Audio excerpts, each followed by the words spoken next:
কারোর কি প্রথমে কিছু বলার আছে নাকি আমি কথা বলে স্টার্ট করবো? আপনাদের কিছু বলার থাকলে ডেফিনেটলি হচ্ছে আমার সাথে কথা বলতে হবে।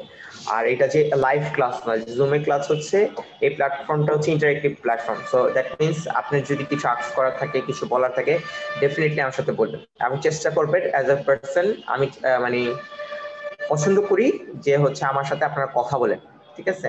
আমার সাথে কথা বলেন, তাতে হচ্ছে ক্লাসে ইন্টারেক্টিভ করতে সুবিধা হয়। আচ্ছা, একজন জানতে চেয়েছেন যে আমার ইন্ট্রোডাকশন। ওকে, তো আমার নাম হচ্ছে তারেক হাসান তুহিন। তারেক হাসান তুহিন। আমি অলরেডি হচ্ছে ঢাকা ইউনিভার্সিটিতে আমার বিবিএ কমপ্লিট। আমি হচ্ছে এখন বর্তমানে মাইকটা মিউট রাখি। আমি হচ্ছে সবাইকে মানে মিউট করার অপশনটা সরিয়ে দিচ্ছি। সো যার কথা বলার দরকার হবে সে রেইজ হ্যান্ড করবেন। তো রেইজ হ্যান্ড অপশনটা হচ্ছে আপনাদের ফোনের নিচে ডান দিকে তিনটা যে ডটস দেওয়া আছে ওইখানে ক্লিক করলে হচ্ছে আপনার রেইজ হ্যান্ড অপশনটা পেয়ে যাবেন। তো ওইখানে রেইজ হ্যান্ড করলে কালাই দেবনাথ, ইয়েস কালাই দেবনাথ, আপনার স্ক্রিনে অপশন গিয়েছে আনমিউট করে কথা বলার জন্য। আপনি মাইক আনমিউট করেছেন, বলেন কালাই দেবনাথ, কিছু বলবেন? ভাইয়া আমাদের কি প্রতিদিন 2টা ক্লাস হবে? সরি, বুঝিনি। ভাইয়া আমাদের কি ক্লাস ডেলি 2টা হবে? আমাদের ক্লাস কি এই ডেলি ক্ষেত্রে 2টা হবে? ম্যানেজমেন্ট, এই ক্ষেত্রে ম্যানেজমেন্ট বলতে হ্যালো। পারবে, আমি তো কিছু বলতে পারবো না ভাইয়া। হ্যাঁ হ্যাঁ, কথা শুনতেছি, আপনার কথা শুনতেছেন। আই গেস হচ্ছে আপনার নেটের প্রবলেম, এই জন্য হচ্ছে দেরিতে কথা শুনতেছেন আমার। আপনাদের ক্লাস কয়টা করে হবে, ডেইলি কি আসলে বিষয়টা আসলে ম্যানেজমেন্ট বলতে পারবে। আমরা এই ক্ষেত্রে কিছু বলতে পারছি না, আমি কিছু বলতে পারি। আমাকে জাস্ট বলা হচ্ছে যে এই টাইম স্লটটাতে আপনি মার্কেটিং ক্লাসটা নিয়ে দিবেন। তো এর জন্য হচ্ছে আমি আপনাদের এখানে আসি। ওকে, সো ইন্ট্রোডাকশনের ক্ষেত্রে যেটা বলতেছিলাম যে আমি হচ্ছি অলরেডি ঢাকা ইউনিভার্সিটি থেকে মার্কেটিং এর উপর হচ্ছে বিবিএ কমপ্লিট। অলরেডি এখন হচ্ছে এমবিএ তে এনরোলড আছি। আর এইটার বাইরে হচ্ছে মূলত মানে একাডেমিক ক্ষেত্রে বাইরে যদি বলি, তো আমি বিভিন্ন হচ্ছে অ্যাডমিশন কোচিং সেন্টারের সাথে রিলেটেড, আপনাদের ব্যাকবোনের সাথেও কাজ করেছি এর আগে। এছাড়া হচ্ছে আমি যদি বলি, আমি হচ্ছে ইউসিসি তে ওইখানে হচ্ছে ক্লাস নিয়েছি, ওইখানেও ক্লাস নিচ্ছি বর্তমানে। আমি বর্তমানে একটা ব্রাঞ্চ থেকে হচ্ছে আপনাদের ক্লাসটা কন্ট্যাক্ট করছি। এছাড়া হচ্ছে বুক রাইটিং এর ক্ষেত্রে হিসাব বিচিত্রা, আমি মূলত অ্যাকাউন্টিং নিয়ে কাজ করি এবং তার সাথে সাথে হচ্ছে মার্কেটিং। তো হিসাব বিচিত্রা নিয়ে কাজ করেছি। তারপর আপনাদের রিসেন্ট হচ্ছে স্যার পাবলিকেশনস থেকে আপনাদের মেঘনা কার্টা সহ রিটেন যে বইগুলি লাগে সেই রিটেনের বই নিয়ে এবং সাজেশন সহ কয়েকটা পাবলিকেশন থেকে কাজ করেছি। এবং এই অ্যাডমিশনের সাথে রিলেটেড আছে অলমোস্ট 5 ইয়ার্স ধরে হচ্ছে অ্যাডমিশনের সাথে কাজ করতেছি বিভিন্ন ফ্লোর থেকে। তো পরিচয় ক্ষেত্রে আই গেস হচ্ছে এতটুকুই কোয়াইট এনাফ। তবু কারো যদি কিছু জানা থাকে definitely you can ask me. আর আমরা ক্লাসের ক্ষেত্রে যদি বলি, আমি পার্সোনালি খুবই বোরিং একটা মানুষ। আর হচ্ছে মার্কেটিং ক্লাস, তো এটা আপনাদের কাছে অনেক বোরিং একটা সাবজেক্ট। সো মানে আপকামিং সময়গুলিতে কি হতে যাচ্ছে আল্লাহ ভালো বলতে পারবে। সো ডেফিনেটলি চেষ্টা করুন আমাকে একটু কোঅপারেট করার জন্য।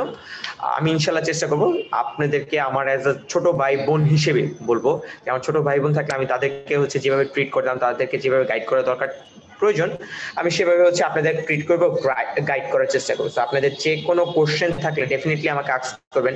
বাট ইন দ্যাট কেস এরকম হতে পারে যে আমার এখন এই তথ্যটা জানা নাই বা হচ্ছে আমি ভুলে গিয়েছি, তবুও আপনারা ফিল ফ্রি টু আস্ক, আপনারা আস্ক করবেন, আমি পরবর্তীতে জেনে আপনাদের জানাবো। বাট আপনাদের জানার কোনো আগ্রহ শেষ রাখবেন না ইনশাল্লাহ, ঠিক আছে? সো বলেন, আর কারো কিছু বলার আছে?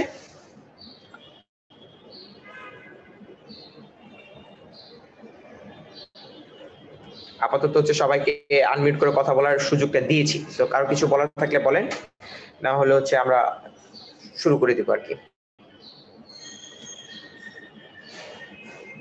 ফর্মাল পড়াশোনাতে চলে যাব। ভাইয়া আমাদের কি মার্কেট বলেন ভাইয়া মার্কেটিং। আমার একটি প্রশ্ন ছিল ভাইয়া। বলেন বলেন প্লিজ। মানে আমাদের কি মার্কেটিং প্রথম প্রথম পার্ট আর দ্বিতীয় পার্ট দুইটা করা হবে? আচ্ছা ঠিক আছে, ভেরি গুড কোশ্চেন। ওকে, আপনার কোশ্চেনটা আমি বুঝতে পেরেছি। এক মিনিট হোল্ড করেন, আর জয়েন করতেছে। তো এই ক্ষেত্রে মূলত ঢাকা ইউনিভার্সিটিতে করা হয় কি, আপনাদের আমরা মেইনলি ফোকাস দিব হচ্ছে এখন সেকেন্ড বুঝা যাচ্ছে। পার্টে, বিপণন পার্টে। এবং কথা হচ্ছে বিপণন পার্টের অনেক টপিকই আছে যেটা হচ্ছে আপনাদের এইচএসসি লেভেলে ছিল না, ঠিক আছে? এরকম অনেক কিছু নতুন কিছুই হচ্ছে আমরা এই জিনিসগুলি শিখবো অ্যাডমিশনের জন্য। কজ অ্যাডমিশন ব্যাপারটাই হচ্ছে টোটালি ডিফারেন্ট, যে আমরা মূলত এইচএসসি লেভেলে যা পড়ে আসি তার সাথে অ্যাডিশনাল তারপর হচ্ছে আমাদের পড়ানো এবং মার্কেটিং এর কথা যদি আমি বলি স্পেসিফিক্যালি, তো মার্কেটিং এ আপনাদের কোশ্চেনটা করা হবে মেইনলি প্রিন্সিপালস অফ মার্কেটিং বই থেকে, যেটা মূলত আমাদের ডিপার্টমেন্টে হচ্ছে থার্ড ইয়ারে। আমরা যখন থার্ড ইয়ারে ছিলাম তখন হচ্ছে আমাদের পড়ানো হয়েছে। তো তার মধ্যে বেশিরভাগ টপিকে হচ্ছে আপনারা এইচএসসি লেভেলে বাংলাতে পড়ে এসেছেন, এবং কিছু এক্সট্রা টপিক যেটা হচ্ছে অ্যাডমিশনের জন্য রিলেটেড এবং ইম্পর্টেন্ট, সেই জিনিসগুলি হচ্ছে আমরা এখানে কভার করার চেষ্টা করবো, ঠিক আছে? তো ব্যাকবোন হচ্ছে টোটালি ডিফারেন্ট একটা প্ল্যাটফর্ম। এই প্রথমবারের মতো এই বছরই হচ্ছে আমি ব্যাকবোনের সাথে কাজ করেছি। তো এখনো ব্যাকবোন সম্বন্ধে অনেক কিছু হচ্ছে জানার বাকি আছে। যেমন সাধারণ কোচিং গুলিতে দেখা যাচ্ছে শুধুমাত্র বিপণন থেকে কোশ্চেন আসে থেকে শুধুমাত্র বিপণন পার্টটাই হচ্ছে পড়ানো হয়, বাট ব্যাকবোনে দেখেছি তারা বিপণন পার্ট প্লাস হচ্ছে উৎপাদন যে পার্ট, দুইটা পার্ট থেকে হচ্ছে তারা হচ্ছে কাজ করেছে। তো এখন এটা ম্যানেজমেন্টের উপর ডিপেন্ড করবে, তারা হচ্ছে সব সাবজেক্টের মানে হচ্ছে ফার্স্ট পার্ট সেকেন্ড পার্টের উপরও করাবে না শুধুমাত্র হচ্ছে এই সেকেন্ড পার্টের উপর করাবে, এটা ম্যানেজমেন্টের উপর ডিপেন্ড করবে। ওকে। আর যদি মার্কেটিং এর কথা বলি স্পেসিফিক্যালি, সাধারণত হচ্ছে ঢাকা ইউনিভার্সিটিতে মার্কেটিং নিয়ে কোশ্চেন আসে, বাট বাইরের ইউনিভার্সিটি গুলিতে আসলে হচ্ছে মার্কেটিং নিয়ে তেমন কোনো কোশ্চেন আসে না। তো ঢাকা ইউনিভার্সিটি নিয়ে এই বছর যেটা দেখা গিয়েছে যে এই বছর ঢাকা ইউনিভার্সিটি এমসিকিউ এর মার্কসটা কমে যাওয়ার সম্ভাবনা বেশি।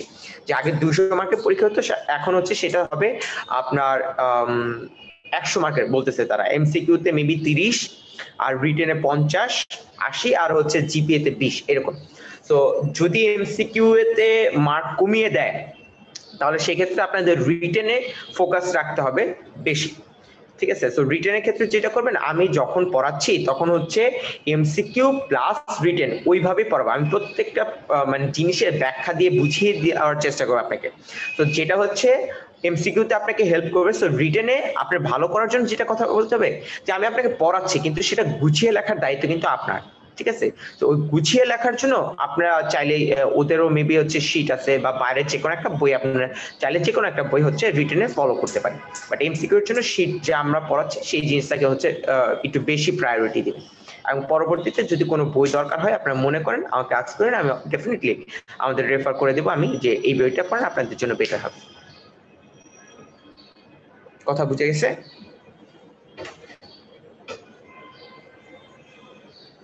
হ্যালো, জাহিদুল হাত তুলেছেন। Yes Zahidul, please. ভাইয়া, রিটেন যে বেশি হবে এমসিকিউ কম হবে, এটা কি কনফার্ম না জাস্ট একটা প্রাথমিক আলোচনা হয়েছে? না, এটা হচ্ছে মূলত আমাদের ঢাকা ইউনিভার্সিটিতে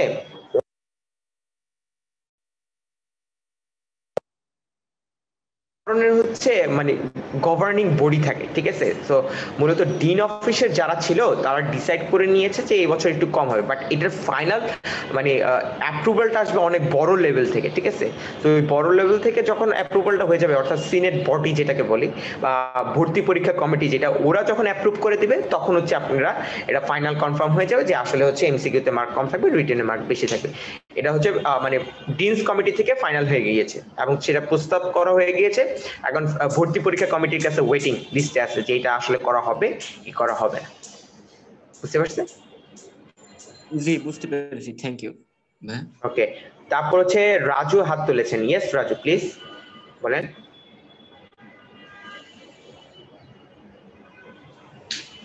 রাজু হাত তুলে আছেন, কিছু বলবেন? আপনার স্ক্রিনে অপশনও দিয়েছি আমি।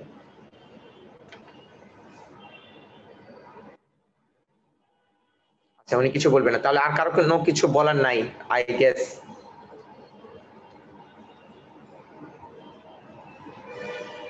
ওকে, তাহলে কি আমরা হচ্ছে ফর্মাল পড়াশোনা স্টার্ট করব? হ্যালো। জি, স্টার্ট ইয়েস করেন। স্যার। ওকে, ঠিক আছে, এক মিনিট হোল্ড করেন। আমি আপনাদের একটা স্ক্রিন শেয়ার দিয়েছি, আপনি কি স্ক্রিনটা দেখতে পাচ্ছেন?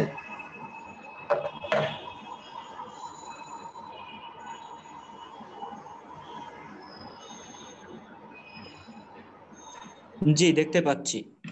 এক মিনিট হোল্ড করেন, আমি হচ্ছে স্ক্রিনটা একদম রেডি করে নিই। আমার হচ্ছে পিসির হচ্ছে ওয়েবক্যামটাতে একটু প্রবলেম হচ্ছে, এর জন্য মোবাইলটাকে ওয়েবক্যাম হিসেবে ইউজ করতে হচ্ছে।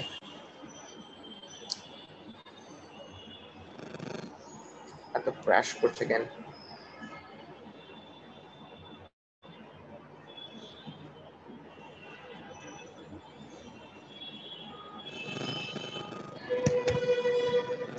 মাইকটা মিউট করে রাখেন প্লিজ, মাইকটা মিউট করে রাখেন, যার কথা বলার দরকার হবে সে শুধুমাত্র কথা বলুন।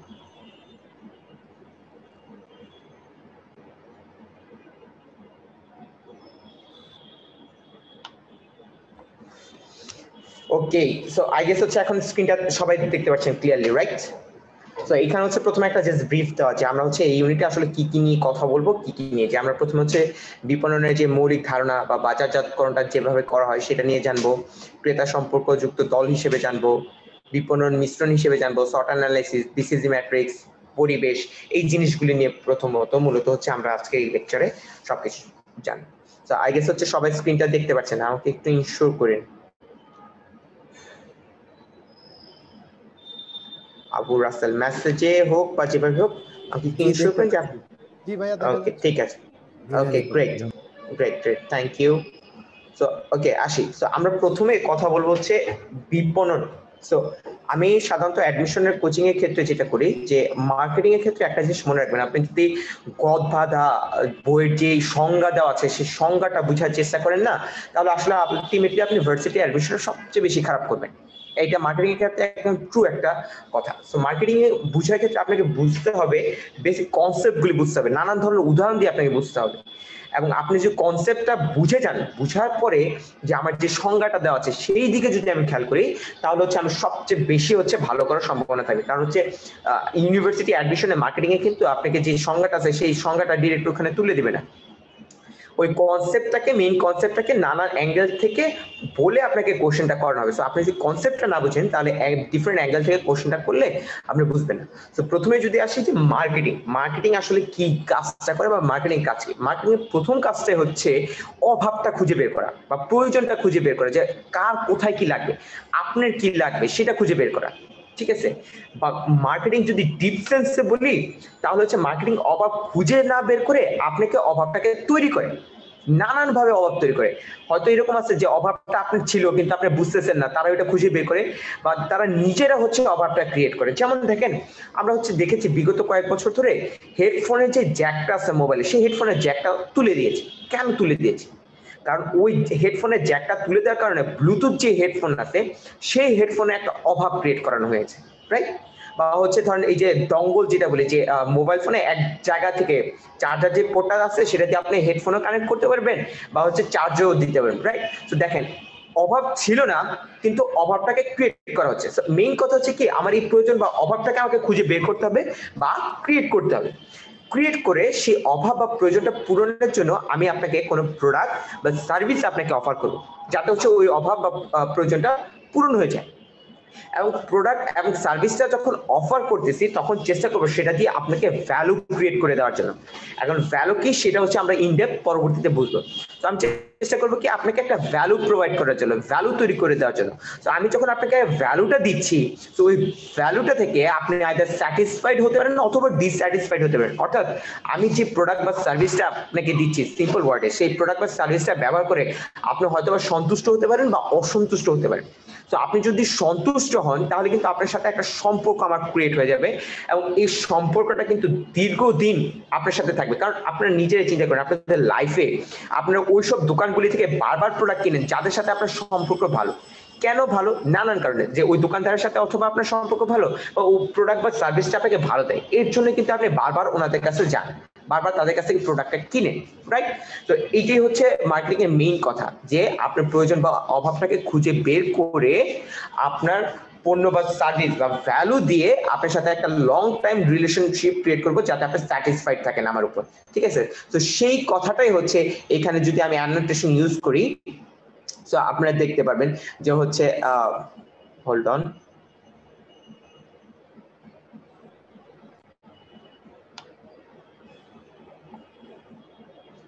Annotation, yes. সো এখন দেখেন, এই যে দেখেন সর্বোচ্চ ভ্যালু সৃষ্টি, আমি হচ্ছে আপনাদের স্ক্রিনে মার্ক করে দিচ্ছি। দেখেন সর্বোচ্চ ভ্যালু সৃষ্টি এবং লাভজনক উপায়।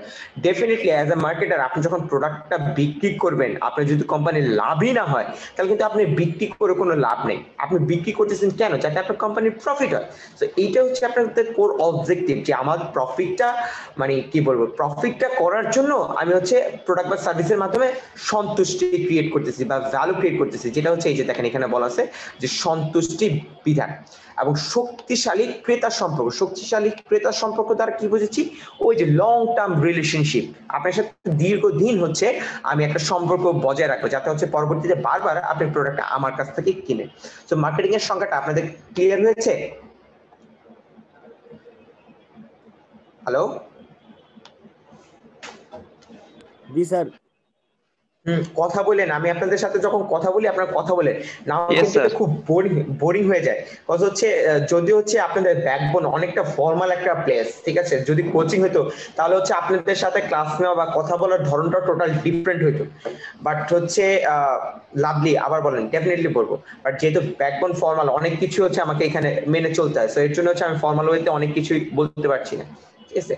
তো মাথায় রাখেন, আপনাদের যখন কথাবার্তা হয় তখন আমি আপনাদের আস্ক করি, আমাকে একটু রিপিট দেন, যে বুঝতে পারলে ইয়েস বলেন, না বুঝতে পারলে নো বলেন, আমি যাতে আপনাদের আবার Hello. বুঝিয়ে দিতে পারি।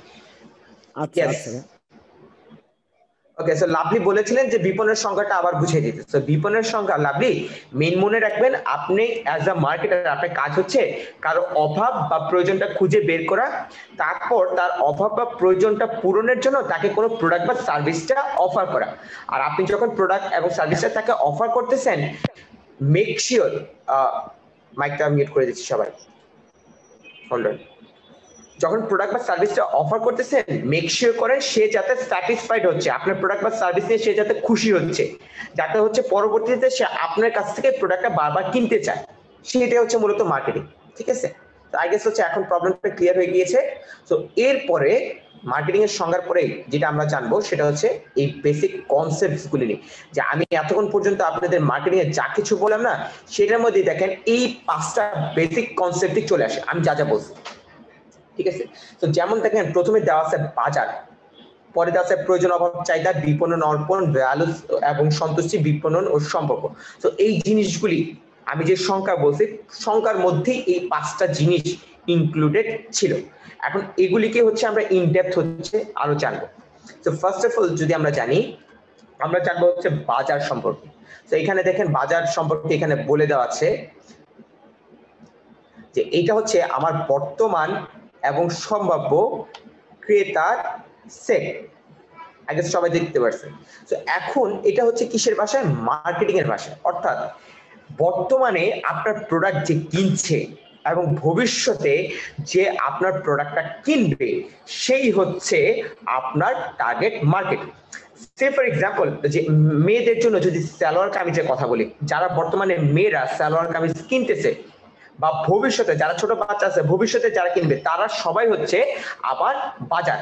কিন্তু কোন ছেলে একটা সালোয়ার কামিজের বাজার না বা টার্গেট মার্কেট না। কথা বুঝতে পারছি? তো বাজারটা হচ্ছে কি, যারা বর্তমানে আপনার প্রোডাক্টটা কিনছে এবং ভবিষ্যতে আপনার প্রোডাক্টটা কিনবে, তারাই হচ্ছে মূলত আপনার বাজার। এটা কিসের ভাষায়? অবশ্যই অবশ্যই মার্কেটিং এর ভাষায়। তাহলে বলতে পারেন যে স্যার বা ভাইয়া, মার্কেটিং বাজারটাকে আরো অ্যাঙ্গেল থেকে জাস্টিফাই করা যায় বা ডিফাইন করা যায়? ডেফিনেটলি বাজারটাকে আপনি আরো 2টা অ্যাঙ্গেল থেকে হচ্ছে ডিফাইন করতে পারেন। একটা হচ্ছে সাধারণ অর্থে, আর একটা হচ্ছে অর্থনীতির ভাষায়। এখন সাধারণ অর্থে বাজার হচ্ছে ক্রেতা এবং বিক্রেতা যেখানে মিলিত হয়, ক্রেতা এবং বিক্রেতা যেখানে মিলিত হয়। আমরা নর্মালি যেটা দেখি যে কাঁচা বাজার বলি বা মাছের বাজার বলি, যাই বলি না কেন, সেখানে বিক্রেতারা বসে থাকে বা ক্রেতা যে সেখান থেকে প্রোডাক্ট কিনে, সেটা হচ্ছে কি সাধারণ অর্থে বাজার। তাহলে এখন কথা হচ্ছে অর্থনীতির ভাষায় বাজার কি? অর্থনীতির ভাষায় বাজার হচ্ছে এভরি সিঙ্গেল প্রোডাক্ট, মানে প্রত্যেকটা প্রোডাক্টই একটা বাজার। যেমন ধরুন আমি যদি এখানে মার্কেটটা বলি, এই মার্কেটটা হচ্ছে একটা বাজার, বা যদি আমি TWS বা ব্লুটুথ হেডফোনটার কথা বলি, এটা হচ্ছে একটা বাজার। অর্থাৎ অর্থনীতির ভাষায় প্রত্যেকটা প্রোডাক্ট হচ্ছে একটা বাজার, ঠিক আছে। তো বাজারটাকে মূলত 3টা দিক থেকে আলোচনা করা যায়।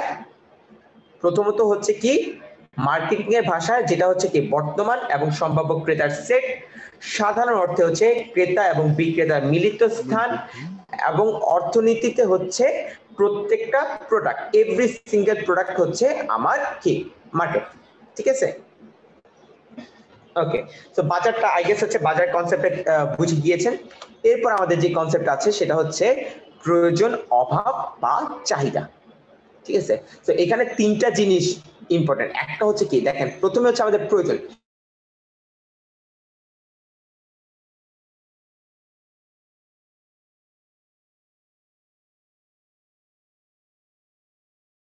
এই প্রয়োজন জিনিসটা কি কোনো কিছু থেকে হ্যালো আছেন কি আপনারা আই গেস নেটওয়ার্ক একটু প্রবলেম হয়েছিল জি জি আছি বলেন ওকে ঠিক আছে তো প্রয়োজনটা হচ্ছে কি কোনো কিছু থেকে নিজেকে বঞ্চিত করবে অর্থাৎ আপনি ফিল করবেন আপনার কিছু নাই ঠিক আছে যেমন ধরেন আপনি হচ্ছে 1000 টাকা দামের একটা হচ্ছে মোবাইল ফোন ইউজ করতেছেন এখন বন্ধু বান্ধবের সাথে যখন যান সবাই হচ্ছে ধরেন সেই নামি দামি অ্যান্ড্রয়েড ফোন ইউজ করে সো আপনি ওদের সাথে চললে ফিল করবেন যে আসলে আমার জানি কি যেন নাই আসলে আপনি কিনে আপনার হচ্ছে একটা স্মার্টফোন নেই ঠিক আছে তো ওই যে অনুভূতির জিনিসটা বা অদৃশ্যমান যে ব্যাপারটা অনুভূতি যে ব্যাপারটা সেটা হচ্ছে আপনার প্রয়োজন আচ্ছা প্রয়োজনের পরে হচ্ছে অভাব অভাবটা হচ্ছে যখন আপনার ওই প্রয়োজনটা আপনার পারিপার্শ্বিক অবস্থার দ্বারা মনে করলেন কি আপনার স্মার্টফোন নাই ঠিক আছে আপনার স্মার্টফোন নাই ঠিক আছে তো এখন স্মার্টফোনটা দরকার এখন আপনার চারপাশে সবাই চালায় হচ্ছে আইফোন আপনি সিম্ফনি স্মার্টফোন কিনলেন তাহলে কি ব্যাপারটা আসলে জমলো ব্যাপারটা কিন্তু আসলে জমলো না তার মানে এই যে এখন আপনি মনে করতেছেন কি আমার স্মার্টফোন দরকার কিন্তু কোন ধরনের ফোন দরকার আইফোন দরকার সো এই যে আইফোন দরকার সেটা দেখেন আপনার আশেপাশের সংস্কৃতি বা ব্যক্তিত্ব দ্বারা পারিপার্শ্বিক অবস্থা দ্বারা শেপ হচ্ছে তো তখন সেটা হয়ে যাবে কি আপনার অভাব আপনার বইয়ের ভাষায় যে উদাহরণটা খুব বেশি পড়ে আসছে যেটা হচ্ছে আমার যে ক্ষুধা লেগেছে সেই ক্ষুধা লাগাটা হচ্ছে আমার কি প্রয়োজন তো আমার এখন বাঙালিদের আমাদের ভাত দরকার সেটা হচ্ছে কি আমাদের অভাব বা বিদেশিদের হচ্ছে বার্গার দরকার ফাস্টফুড দরকার সেটা হচ্ছে আমাদের অভাব আচ্ছা সবার লাস্টে হচ্ছে সেটা হচ্ছে চাহিদা চাহিদা কখন হবে চাহিদা হচ্ছে ক্রয় ক্ষমতার শর্ত পূরণ করলে এখানে বলা আছে ক্রয় ক্ষমতার শর্ত এখন ক্রয় ক্ষমতার শর্ত দ্বারা কি বুঝাচ্ছি এখানে হচ্ছে 3টা শর্ত থাকে যে অভাব 3টা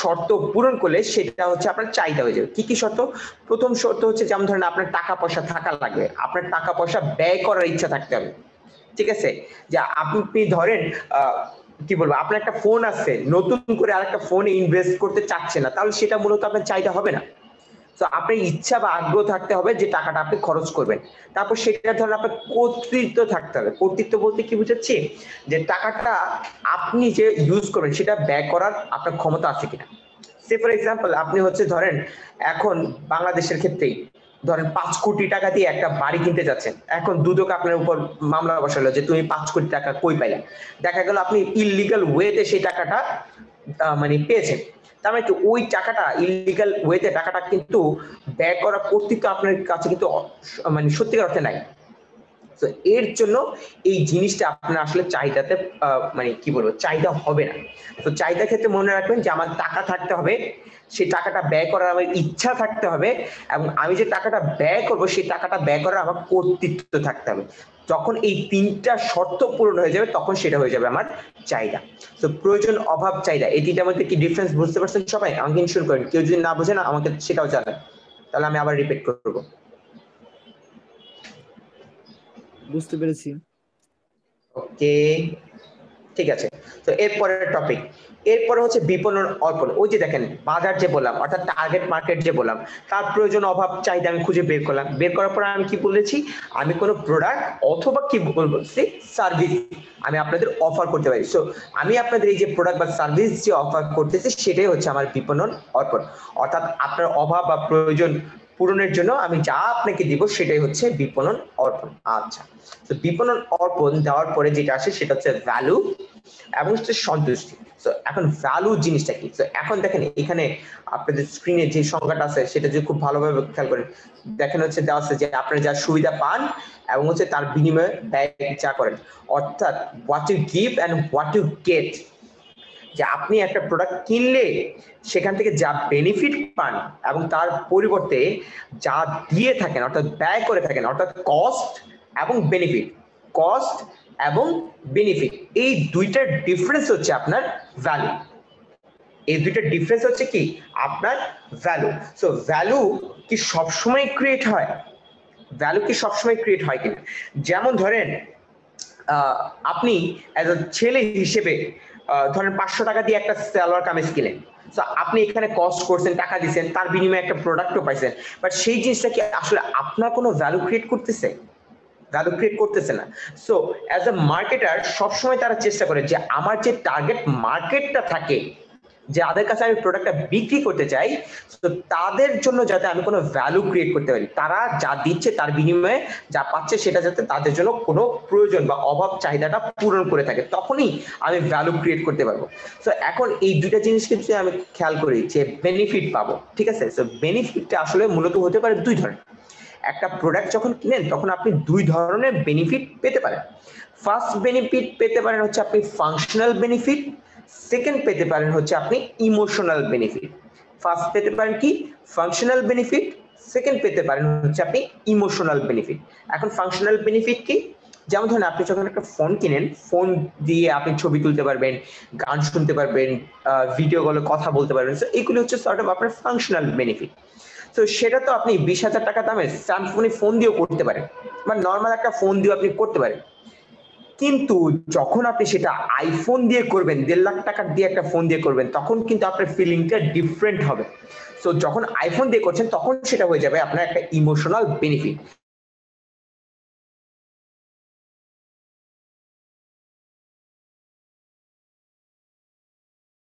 যে ওইটার সাথে আপনার একটা ইমোশনাল। এরপর হচ্ছে আপনাদের হচ্ছে যে কস্ট গুলি দেখবেন যে কি কি কস্ট হতে পারে। তো কস্টের ক্ষেত্রে যে your network is unstable, এখানে আমার লেখা উঠলো যে নেটওয়ার্ক আনস্টেবল। আপনি কি কথা শুনতেছেন ক্লিয়ারলি?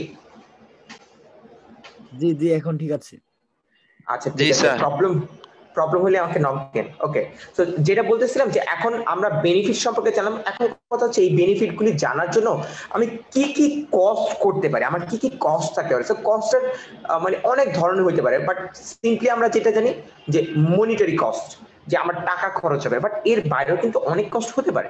যেমন হচ্ছে আপনি তার জন্য শ্রম দিতে পারেন, আপনি সময় দিতে পারেন, এগুলি কিন্তু আপনার জন্য সর্ট অফ কস্ট। যেমন ধরেন একটা ফোন যখন আপনি কিনেন, তখন আপনি 10-12টা দোকান ঘুরে যাচাই বাছাই করে, বা একটা যখন ড্রেস কিনেন 10-12টা দোকান ঘুরে যাচাই বাছাই করে কিনেন, দ্যাট মিনস আপনি ওইখানে সময় ইনভেস্ট করতেছেন ওই প্রোডাক্টটা পাওয়ার জন্য, ওইটা সর্ট অফ আপনার জন্য কস্ট। তারপর আপনারা যখন শপিং এ যান তখন এই যে কি বলবো ঠাটা মরা রোদের ভিতর যান না, চেষ্টা করেন বিকালে বা যখন ঠান্ডা থাকে তখন যাইতে চান। কেন? কারণ আমি যদি দুপুরবেলা যাই, ওই গরমের মধ্যে যাই, তাহলে আমার একটু কষ্ট হবে, ওই শ্রমটা আসলে আমি দিতে চাচ্ছি না, ঠিক আছে?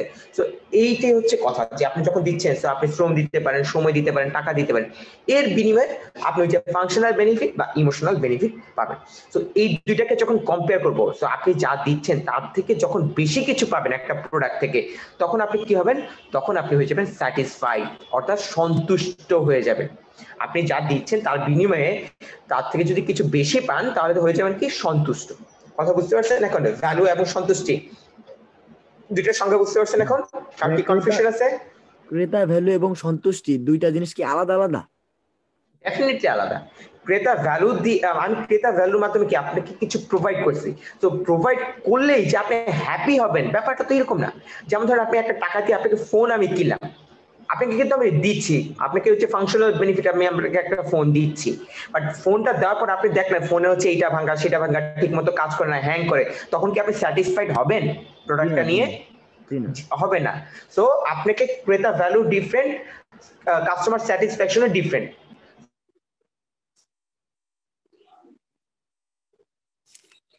তো আপনাকে স্যাটিসফাইড করতে পারে, মানে হচ্ছে আপনি যা চাচ্ছিলেন সেটা যদি মনের মতো পূরণ করতে পারে, তখনই হচ্ছে আপনি স্যাটিসফাইড হবেন। কথা বুঝতে পারছেন? জি।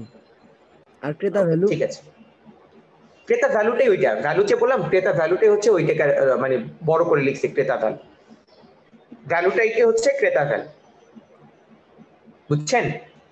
ভ্যালুটাই হচ্ছে ক্রেতা ভ্যালু। যে কোশ্চেন করছিলেন বুঝতে পারছেন কি? জি জি বুঝতে পারছি। ওকে ঠিক আছে। তো এরপর হচ্ছে আমাদের বিনিময় এবং সম্পর্ক, ওই যে জিনিসটা বললাম যে আপনি যখন সন্তুষ্ট হয়ে যাবেন একজনের কাছ থেকে প্রোডাক্টটা কিনে, আপনি যখন সন্তুষ্ট হয়ে যাবেন, মাইক সবাইকে মিউট করে দিয়েছি, যখন কথা বলেন শুধুমাত্র তখন আনমিউট করেন প্লিজ। কথা যখন না বলেন তখন হচ্ছে আনমিউট করে রেখে দিন। আচ্ছা, তো এখন এখানে হচ্ছে কি বিনিময় এবং সম্পর্ক, ওই যে ক্রেতা ভ্যালুর মাধ্যমে ওই যে প্রোডাক্টটা আপনার কাছে কিছু দিচ্ছি, আপনাকে প্রোডাক্ট দিচ্ছি, তার বিনিময়ে আমি কিছু নিচ্ছি, তো সেটা হচ্ছে মূলত বিনিময়। আর সম্পর্কযুক্ত বিপণন এটা হচ্ছে অনেক ডিপ একটা কনসেপ্ট। তো আপনি এখানে মানে কি বলবো ফোকাস না করে আমার যেটা বলতে সেই কথাটাতে মেইনলি ফোকাস থাকে, যে সম্পর্ক ভিত্তিক বিপণন হচ্ছে আপনি যখন আমার কাছ থেকে একটা প্রোডাক্ট কিনেন তখন দেখেন, বা আপনি যখন মার্কেটে যান কারোর কাছ থেকে যখন প্রোডাক্টটা কিনেন তখন বলে যে ভাইয়া আপনি যদি প্রোডাক্টটা ইউজ করেন আবার আইসেন, এরকম সাধারণত কিন্তু প্রত্যেকটা করে যে ভাই ভালো লাগলে প্রোডাক্টটা ভালো লাগলে আবার আইসেন। বা হচ্ছে আপনাকে একটা ভিজিটিং কার্ড দিয়ে দেয় যে হচ্ছে যাতে হচ্ছে পরবর্তীতে আপনি তার কাছ থেকে প্রোডাক্ট দিতে। কেন করা হয়? চেষ্টা করা হয় যে আপনার সাথে একটা সম্পর্ক বিল্ড আপ করার জন্য, যে আমি প্রোডাক্টটা দিচ্ছি, প্রোডাক্টটা নিয়ে যদি আপনি হ্যাপি হন তার মানে আপনার সাথে একটা সম্পর্ক বিল্ড আপ হয়ে গেছে। আর আপনার কাছে সম্পর্ক বিল্ড আপ হয়ে যাওয়াই মানে হচ্ছে আপনি পরবর্তীতে আবার আমার কাছ থেকে প্রোডাক্টটা কিনতে আসবেন। এবং মার্কেটিং এর ক্ষেত্রে এটা ডিপ একটা কনসেপ্ট, এত ডিপ আপনাদের এখানে না বুঝেলেই দরকার নেই আসলে আপনাদের জন্য। এটা মানে অ্যাডমিশনের বাইরে যখন হচ্ছে ইউনিভার্সিটি লেভেলে যাবেন তখন বুঝতে পারবেন যে আসলে একটা ক্রেতা যারা আগে থেকে আমার কাছ থেকে প্রোডাক্ট কিনে তাদেরকে ধরে রাখতে আমার যে খরচ হয় তার থেকে বেশি খরচ হয় নতুন কোনো কাস্টমার আমাকে অ্যাচিভ করতে। এটা মানে ইউনিভার্সিটি লেভেলে একটা পড়াশোনা। তো এর জন্যই বলা হয় যে যখন আপনি প্রোডাক্টটা বিক্রি করছেন চেষ্টা করেন তার সাথে সম্পর্কটা ভালো রাখার। আপনারা জাস্ট এইটুকু মনে রাখবেন যে যখন প্রোডাক্ট বিক্রি করছেন চেষ্টা করেন তার সাথে সম্পর্কটা ভালো রাখার, যাতে সে বারবার আপনার কাছ থেকে প্রোডাক্টটা কিনে। সেটাই হচ্ছে মূলত আপনার জন্য সম্পর্ক ভিত্তিক বিপণন। সো এটা বুঝতে পারছেন তো সম্পর্ক ভিত্তিক বিপণনটা? জি ভাই বুঝতে পারছি। ওকে, গুড। এরপর হচ্ছে আমরা যেটা নিয়ে কথা বলবো সেটা হচ্ছে বাজারজাতকরণ প্রক্রিয়া। সো এইচএস অ্যাডমিশনের ক্ষেত্রে আপনি প্রক্রিয়া, আমি যে কথাটা বললাম না, তো ওই কথাটাকে এখানে জাস্ট একটা প্রসেস হিসেবে সাজাইছে, ঠিক আছে? তো এখান থেকে কি বলে কাকে বলে জানার কোনো দরকার নাই। আপনারা যেটা বেশি মনে রাখবেন প্রথম ধাপ কি এবং হচ্ছে শেষ ধাপ কি। প্রথম ধাপ কি অর্থাৎ হচ্ছে এই যে এইটা, এবং হচ্ছে শেষ ধাপ কি এই যে এইটা, ঠিক আছে?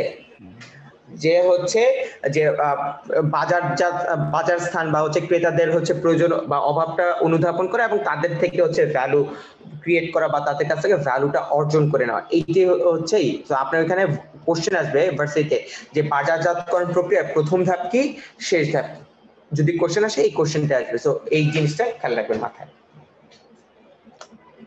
তো এরপরে যদি আমরা যাই, এরপর হচ্ছে বিভিন্ন মতবাদ। মতবাদটা বলতে বোঝাচ্ছে আমরা যে এই যে কথাগুলি বললাম যে মার্কেটিং করব, এখন মার্কেটিং আসলে কোন ভাবে করলে ভালো হয়। আপনারা হচ্ছে মার্কেটিং এবং শপিং এর ভিতরে কিন্তু মানে প্যাচ বাজা ফেলেন, বা অনেকে হচ্ছে ঈদের সময় যখন কোথায় গিয়েছে মার্কেট করতে গিয়েছিলাম, আসলে কিন্তু মার্কেট করতে গিয়েছিলাম ব্যাপারটা না, আসলে গিয়েছিলাম শপিং করতে। মার্কেটিং টোটালি ডিফারেন্ট জিনিস। Marketing is the art of selling, sort of, যদি আমি বলি marketing is the art of selling, অর্থাৎ প্রোডাক্ট বিক্রি করার যে আর্ট বা কলা কৌশল সেটাই হচ্ছে মূলত মার্কেটিং। তো এখন কোন কলা কৌশল ব্যবহার করলে আপনি প্রোডাক্টটা বেশি সেলস করতে পারবেন তার জন্য প্রাচীন কাল থেকে নানান ধরনের মত দিয়ে আসছে গুণীজনরা। তো এইখানে সেই মতবাদগুলি এখানে দেওয়া আছে, ঠিক আছে? তো এই মতবাদগুলি হচ্ছে আমরা একটু সংক্ষেপে হচ্ছে জেনে নিই। তো প্রথমে যে জিনিসটা দেওয়া আছে সেটা হচ্ছে উৎপাদন মতবাদ, ঠিক আছে? তো উৎপাদন মতবাদের মেইন কথা হচ্ছে আপনি যত বেশি উৎপাদন করবেন তত বেশি বিক্রি করতে পারবেন। আপনি যদি উৎপাদনই না করেন তাহলে তো আপনি বিক্রি করতে পারবেন না, রাইট? তো উৎপাদনের মেইন কথাটা কি? মেইন কথা হচ্ছে মার্কেটাররা যত বেশি উৎপাদন করবে তত বেশি প্রোডাক্টটা বিক্রি করতে পারবে। তারপর হচ্ছে পণ্য মতবাদ। পণ্য মতবাদের মেইন কথা হচ্ছে কি, আপনি প্রোডাক্ট উৎপাদন করলেন অনেক বেশি, বুঝলাম, কিন্তু প্রোডাক্টের কোয়ালিটি যদি ভালো না হয় তাহলে কি প্রোডাক্টটা মার্কেটে চলবে? প্রোডাক্টটা মার্কেটে চলবে না। তো এর জন্য পরবর্তীতে বলা হলো যে বেশি উৎপাদন করলে হবে না, প্রোডাক্টের কোয়ালিটি থাকতে হবে, ভালো মানের পণ্য হতে হবে। তারপর আসছে হচ্ছে বিক্রয় মতবাদ। বিক্রয় মতবাদের মেইন কথাটা হচ্ছে আপনি প্রোডাক্ট উৎপাদন করলেন, কোয়ালিটিও ভালো, কিন্তু সেটা যদি মানুষ না জানে আপনি বিক্রি করবেন কিভাবে? তো বিক্রয় মতবাদের মেইন কথা হচ্ছে যে আপনাকে বেশি বেশি করে প্রমোশনাল অ্যাক্টিভিটিস আপনাকে করতে হবে, বিজ্ঞাপন দিতে হবে, নানান প্রসারমূলক কার্যক্রম চালাতে হবে, সেটা। তারপরে যেটা আসছে সেটা হচ্ছে বাজারজাতকরণ মতবাদ। বাজারজাতকরণ মতবাদের মেইন কথা হচ্ছে যে আমি তো সবাইকে জানাবো প্রোডাক্ট তৈরি করলাম, বৈশিষ্ট্য সম্পর্ক আছে, কিন্তু সেটা কি আসলে আমার ভোক্তার চাহিদাটা পূরণ করতে পারতেছে? আমি যে প্রোডাক্টটা তৈরি করতেছি সেটা কি আসলে ভোক্তার, আমি যাকে বিক্রি করতে যাচ্ছি তার কি অভাবটা পূরণ করতে পারতেছে? তো ভোক্তাকে টার্গেট করে তার অনুযায়ী প্রোডাক্ট তৈরি করা বা বিক্রি করাটা ফোকাস দিতে হচ্ছে এই বাজারজাতকরণ মতবাদের ক্ষেত্রে। ঠিক আছে, এরপরের টপিকটা যে মতবাদটা আসছে সেটা হচ্ছে সামাজিক মতবাদ। অর্থাৎ আপনি ভোক্তাকে টার্গেট করে প্রোডাক্টটা দিচ্ছেন, বাট সেটাকে আলটিমেটলি সমাজের কি কোনো উপকার হচ্ছে? আমি ধরেন প্রোডাক্ট দিচ্ছি সবাইকে, হচ্ছে মানে কাস্টমারকে প্রোডাক্ট দিচ্ছি, কিন্তু আমার যে প্রোডাক্ট আছে সেই প্রোডাক্টের মাধ্যমে অনেক কি বলবো এনভায়রনমেন্টাল পলিউশন হয়, অর্থাৎ অনেক প্লাস্টিক ইউজ হচ্ছে। তাতে কি আসলে সমাজের উপকার হচ্ছে? উপকার কিন্তু হচ্ছে না, উল্টো ক্ষতি হচ্ছে। তো আমি চেষ্টা করব আমি ভোক্তা যে আছে তাদেরকে টার্গেট করে যে প্রোডাক্টটা দিব তাদের তো উপকার হবে, এবং আমার প্রোডাক্ট দ্বারা যাতে সমাজে কোনো ক্ষতি না হয়, সামগ্রিকভাবে সমাজের যাতে উপকার হয়, সেটা হবে কোথায়? সামাজিক সামাজিক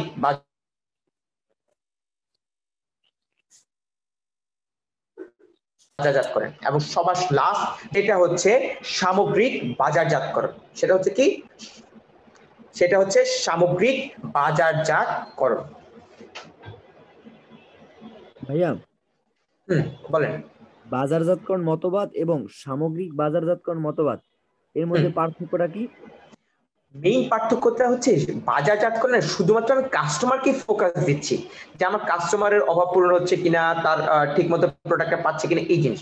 বাট সামাজিক বাজারজাতকরণে এসে আমি ভোক্তার, ধরেন আমি মার্কেটার, ঠিক আছে, আপনি ধরেন ভোক্তা, সো আমি আপনার প্রয়োজন অনুযায়ী একটা প্রোডাক্ট আপনাকে অফার করতেছি। যেমন ধরেন আমি আপনাকে একটা শ্যাম্পু দিচ্ছি, তো শ্যাম্পুটা যখন আপনাকে অফার করতেছি, ধরেন সেটা প্লাস্টিকের বোতলে আমি আপনাকে দিচ্ছি, তো আপনার তো অভাব পূরণ হচ্ছে। অভাব কি পূরণ হচ্ছে না?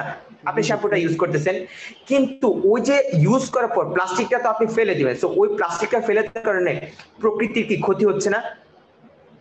জি জি হচ্ছে।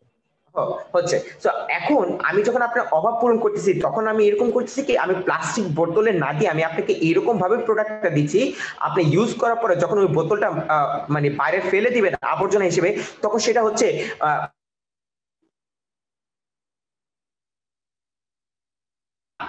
প্রকৃতি কোনো ক্ষতি করবে না। কথা বুঝতে পারছি? তখন সেটা হয়ে যাবে সামাজিক বাজারজাতকরণ, যে আমি সমাজের কথাও চিন্তা করতেছি আমার প্রোডাক্টের মাঝে। যেমন আপনাদের রিসেন্ট কিন্তু অনেক ধরনের প্রোডাক্ট চলে, যেমন হচ্ছে আমরা ওয়ান টাইম স্পুন ইউজ করি, রাইট? সেটা কিন্তু একটা প্লাস্টিক প্রোডাক্ট, বাট এটার অল্টারনেটিভ এরকম স্পুন বের হয়েছে যেটা হচ্ছে আপনি ব্যবহার করতে পারবেন স্পুন হিসেবে, পরবর্তীতে আপনি খেয়ে ফেলতে পারবেন, ট্রুলি আপনি চামচ চাবাই খেয়ে ফেলতে পারবেন। জি। তারপর হচ্ছে আপনার এই যে ওয়ান টাইম প্লেট ইউজ করি আমরা, এই ওয়ান টাইম প্লেটের পরিবর্তে এরকম প্লেটও বের হয়েছে যেটা হচ্ছে প্রকৃতির সাথে মিশে যেতে পারবে। আপনি প্লেটটা ইউজ করবেন পাতা দিয়ে বানানো, ওই প্লেটটা মূলত পাতা দিয়ে প্রেস করে এরকম ভাবে বানানো, আপনি ওয়ান টাইম হিসেবে ইউজ করবেন। ইউজ করার পর যখন ওটা ফেলে দিবেন, ফেলে দেওয়ার পরে পাতা তো সেটা তো মাটিতে পচে যাবে, তার মানে কি প্রকৃতির কি দূষণ হচ্ছে? দূষণ হচ্ছে না। তার মানে সেটা হচ্ছে সামাজিক বাজারজাতকরণ। ইভেন এরকম পানির বটলও বের করছে, যেটা হচ্ছে এখন মার্কেটে ওরকম ভাবে প্রচার করা হয়নি। পানির বোতল আপনি চাবাই খেয়ে ফেলতে পারবেন, অর্থাৎ পানির বোতলটা এটা মানে শ্যাওলা দিয়ে তৈরি, তো ভিতরে পানিটা ঠিক মতো আছে, তো আপনি বোতলটা মুখে ওই বোতল সহ চাবাই খেয়ে ফেলতে পারবেন। তাহলে দেখেন আপনার পানির অভাবটা পূরণ হচ্ছে এবং কিন্তু পরিবেশেরও ক্ষতি হচ্ছে না, তখন সেটা হয়ে যাচ্ছে সামাজিক বাজারজাতকরণ। অর্থাৎ বাজারজাতকরণের মেইন কথা হচ্ছে কি, আমি ভোক্তাকেই দেখছি, সামাজিক বাজারজাতকরণে সমাজের কি কোনো ক্ষতি হচ্ছে কিনা, সমাজের উপকার হচ্ছে কিনা, সেই দিকেও হচ্ছে আমি ফোকাস রাখতেছি। এখন বুঝতে পারছেন দুইটা ডিফারেন্স? জি ভাইয়া বুঝতে পারছি। জি স্যার। ওকে, কৃষ্ণা দাস হাত তুলেছেন। ইয়েস কৃষ্ণা, প্লিজ বলেন।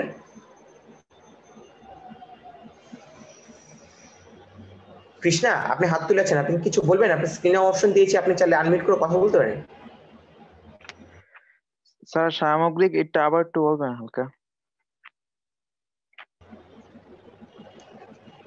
স্যার এটা একটু বুঝতে সমস্যা হচ্ছে সামগ্রিক যে ইয়াটা। সামগ্রিক তো এখনো বুঝে নেই, আমরা বাজারজাতকরণ এবং সামাজিক বুঝাইছি, সামগ্রিক বুঝেনি এখনো। ও আচ্ছা স্যার, সরি। আচ্ছা এই দুইটা বুঝতে পারছেন তো, বাজারজাতকরণ এবং সামাজিক বুঝতে পারছেন তো? জি স্যার। জি ভাই, ওকে, ঠিক 100%, আছে। 100%। ওকে ওকে, ঠিক আছে। তো এখন আসি সামগ্রিকে। সামগ্রিকের মেইন কথা হচ্ছে, দেখেন ওয়ার্ডে বলে দিচ্ছে সামগ্রিক বাজারজাতকরণ। অর্থাৎ আগে মার্কেটিং এর ক্ষেত্রে চিন্তা করতো যে, আপনারা যদি চিন্তা করেন যে মার্কেটিং এ সবচেয়ে বেশি ইনফ্লুয়েন্স কারা ফেলে, একটা company marketing department, right? Accounting department এখানে কিভাবে ইনফ্লুয়েন্স ফেলতে পারে, বা সাপ্লাই চেইন কিভাবে ইনফ্লুয়েন্স ফেলতে পারে, বা একটা কোম্পানির সেলস পারসন কিভাবে ইনফ্লুয়েন্স ফেলতে পারে। তো সামগ্রিক বাজারজাতকরণের মেইন কথা হচ্ছে, একটা প্রোডাক্ট যে অফার করব সেই প্রোডাক্টের সাথে রিলেটেড সকল ধরনের মানুষ যারা আছে সবাইকে আমি মার্কেটিং এর কাজের মধ্যে ইনক্লুড করব। তাদেরকে বুঝাবো যে ভাই, তুমি যে কাজ করতেছো সেই কাজটার আলটিমেট ভ্যালুটা কাস্টমার পাচ্ছে। আমি ধরেন ক্লাসের মধ্যে হচ্ছে একটা উদাহরণ দিয়েছিলাম, এক্সাম্পল দিয়েছিলাম। তো এখানে হয়তোবা দেখেছি অনেক মেয়েরা আছেন, সো বা ছেলেরা আছেন। সো এই জিনিসটা হচ্ছে আপনার মানে হচ্ছে অড মাইন্ডে নিয়ে না, but it's a true fact. As a marketer যখন আপনি মার্কেটিং করবেন তখন এই জিনিসটা নিয়ে আপনি কাজ করবেন। সেটা হচ্ছে মেয়েদের একটা মানে ডেইলি ইউজ প্রোডাক্ট হচ্ছে স্যানিটারি ন্যাপকিন, এবং মেয়েদের জন্য এটা কিন্তু খুবই একটা হাইজিন প্রোডাক্ট। অর্থাৎ এইখানে যদি মানে কোনো ধরনের হাইজিন মেনটেনের প্রবলেম হয়, তাহলে কিন্তু একটা মেয়ের খুব বড় ধরনের ক্ষতি হতে পারে। সো কিছুদিন আগে দেখা গেছে যে স্ট্যানোরা কোন একটা নেপকিনে হচ্ছে পোকা পাওয়া গিয়েছে। তো ওই পোকা পাওয়ার মানে হচ্ছে এই একটা পোকা একটা মেয়ের জীবন নষ্ট করে দিতে পারে, অর্থাৎ একটা মেয়ে মারাও যেতে পারে। তো এখন ধরেন কোম্পানির মার্কেটিং ডিপার্টমেন্ট তো জাস্ট হচ্ছে স্ট্র্যাটেজি বানাচ্ছে, প্রমোশন করতেছে। তো সাপ্লাই চেনে যারা ছিল বা যারা প্রোডাক্টটা তৈরি করতেছিল, ওদের কোনো খামখেয়ালির কোনো কাজ ছিল? ওরা যদি ঠিক মতো খামখেয়ালি না করতো তাহলে তো ওখানে পোকা আসতো না, আসতো না। তো ওই প্রোডাকশন ডিপার্টমেন্টটা হচ্ছে আপনার এই প্রোডাক্টেতে ভ্যালু ক্রিয়েট করতেছে, যে ওরা যদি ঠিকমতো কাজ না করে আলটিমেট প্রোডাক্টটা কিন্তু খারাপ হবে। বা সবাই প্রোডাক্টকে খুব ভালোভাবে তৈরি করছে, যেমন ধরেন আপনাদের ব্যাকবোনের ক্ষেত্রে আপনাদের সবকিছু ঠিক আছে, বাট অ্যাজ আ টিচার যে আমি আপনাদের কাছে হচ্ছে বোঝানোর চেষ্টা করতেছি, আমি যদি খারাপ হই আলটিমেট প্রোডাক্টটা কি আপনি ভালো পাবেন? ব্যাকবোনের এক্সপিরিয়েন্স কিন্তু ভালো হবে না। বা ধরেন বাটা কোম্পানি, বাটা এত নাম করা, বা অ্যাপেক্স এত নাম করা একটা প্রোডাক্ট। তো আপনি বাটার শোরুমে গেলেন, শোরুমে যাওয়ার পর সেখানে যে সেলস পার্সন আছে তাকে জিজ্ঞেস করলেন যে ভাই উমুক প্রোডাক্টটা কোথায় পাবো? সেলস বলবে আমি খুঁজে দিতে পারবো না, আপনার মতো আপনি খুঁজে নেন। তাহলে কি আপনি কি সেই মার্কেট, আপনি কি দ্বিতীয়বার ওই কোম্পানিতে যাবেন? বলেন, আপনি কি ভালো লাগবে ওই দোকানটাতে বারবার ভিজিট করা? জি না। আসেন তো আপনারা সবাই? জি স্যার, আসি। আপনি কিন্তু ভালো লাগবে না। দ্যাট মিনস ওই প্রোডাক্টটা সেল করতে ওই সেলস পার্সনেরও কি ইনফ্লুয়েন্স আছে, ঠিক আছে? তো সামগ্রিক বাজারজাতকরণ কথাটাই হচ্ছে এটা, যে আপনার সাপ্লাই চেনের এই মাথা থেকে এ টু জেড যারা ইনভলভ আছে সবাইকে আপনি ইনফ্লুয়েন্স করে আলটিমেট একটা মানে কি বলবো ভ্যালু ক্রিয়েট করার চেষ্টা করবেন কাস্টমারদের জন্য। এখন বুঝতে পারছেন সামগ্রিক বাজারজাতকরণ? জি ভাইয়া, বুঝতে পারছি। জি মানে স্যার। আপনার ভাইয়া আমি বলি, মানে প্রতিষ্ঠানের একেবারে লো লেভেল থেকে উৎপাদন লেভেল থেকে বিক্রয় মতবাদ পর্যন্ত যতজন থাকবে সবার একেবারে সমন্বিত যে প্রয়াসটা, সেই প্রয়াসটাই হ্যাঁ, থাকবে সামগ্রিক বাজারজাতকরণ। নির্ভুল হতে হবে। Yes yes, definitely. Okay, I guess হচ্ছে তাহলে আপনারা ক্লিয়ার হয়েছেন। ওকে, সো জি স্যার। সবচেয়ে প্রাচীন তাহলে হচ্ছে কোনটা? উৎপাদন। এবং সবচেয়ে লেটেস্ট হচ্ছে কোনটা? উৎপাদন সামগ্রিক বাজারজাতকরণ। ওকে, সামগ্রিক টু পার্টিসিপেন্ট রেইজ হ্যান্ডস, দুইজন হাত তুলেছেন। জি স্যার। উদয় ঘোষ, ইয়েস উদয়, বলেন প্লিজ। উদয় কথা বলতে চাচ্ছেন, স্যার, বলেন উদয়। বলেন। সামগ্রিক বাজারজাতকরণটা আরেকবার একটু বলুন। আচ্ছা, সামগ্রিক বাজারজাতকরণের ক্ষেত্রে যদি বলি, আপনি সিম্পলি একটা মানে উদাহরণ দিই। যেমন ধরেন একটা আসবাবপত্র যদি আমি মানে তৈরি করতে চাই, তাহলে প্রথমে আমাকে কি কাঠটা সংগ্রহ করতে হবে। তো যেই ব্যক্তি বাগান থেকে কাঠ সংগ্রহ করতেছে তাকে ইনশিওর করতে হবে ভালো মানের কাঠ যাতে সংগ্রহ করা হয়। সেই কাঠটা যখন কাটা হচ্ছে, স মেলে যারা আছে তাদেরকে ইনশিওর করতে হবে কাঠটা যাতে বাঁকা তেরা না হয়ে কাটে, ঠিক মতো যাতে কাটা হয়। সেই কাটা কাঠ যখন হচ্ছে প্রতিষ্ঠানে আনা হয়, তারপর সেটাকে যে হচ্ছে মিস্ত্রি আছে তাকে ইনশিওর করতে হবে প্রত্যেকটা ফিটিংস যাতে ঠিক মতো হয়। ফিটিংসটা ঠিক মতো হওয়ার পরে যখন হচ্ছে বার্নিশ বা রং করা হচ্ছে, তাকে ইনশিওর করতে হবে সেই রংটা যাতে ঠিক মতো হয়। প্রোডাক্ট আমার রেডি। তারপর মার্কেটিং এর টিমের কাজ হচ্ছে কি, আপনাদেরকে জানানো যে ভাই আমাদের কাছে বেস্ট কোয়ালিটি বেস্ট প্রোডাক্ট আছে, এইটা আপনাকে এইভাবে দিবে। রয়্যাল চেয়ার আপনি বসলে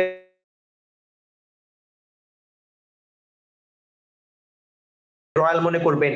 মার্কেটিং এর কাজ শেষ। মার্কেটিং এর রয়্যাল কাজ করার পরে পরবর্তীতে আপনাকে কি করতে হচ্ছে, সেলস পারসন অর্থাৎ দোকানে সাজায় রাখছি, আপনি দোকানে কিনতে গেলেন, দোকানদার যে আপনার কাছে বিক্রি করবে সে আপনাকে পরবর্তীতে স্যার বলে, স্যার খুব ভালো প্রোডাক্ট স্যার, আপনি ভালোভাবে কিনতে পারেন, আপনি মানে বাসায় রাখলে একদম ফুটে থাকবে, সুন্দর হবে। তো দেখেন এই একটা সিঙ্গেল প্রোডাক্ট আপনার কাছে বিক্রি করছে, সাপ্লাই চেইনের এই মাথা থেকে সেই মাথা সবাই কিন্তু কোনো না কোনো ভাবে ভ্যালু ক্রিয়েট করতেছে, কোনো না কোনো ভাবে ইনফ্লুয়েন্স ফেলতেছে, রাইট? তো সবাইকে এই জিনিসটা বোঝানো যে ভাই তুমি যে কাজটা করতেছো সেই কাজটা যে কত বড় কাজ এবং এই কাজটার কারণে তো আলটিমেট প্রোডাক্ট অফারিংটা ভালো হবে, তো তাদেরকে বুঝায় এই মার্কেটিং প্রসেসের ভিতরে ইনক্লুড করাটা হচ্ছে সামগ্রিক বাজারজাতকরণ প্রক্রিয়া। বুঝতে পারছেন? জি স্যার। ওকে, জি স্যার। তো ওকে, তাহলে মতবাদে আর কার কোনো প্রবলেম নাই? আই গেস নেক্সট টপিক কে গেলাম।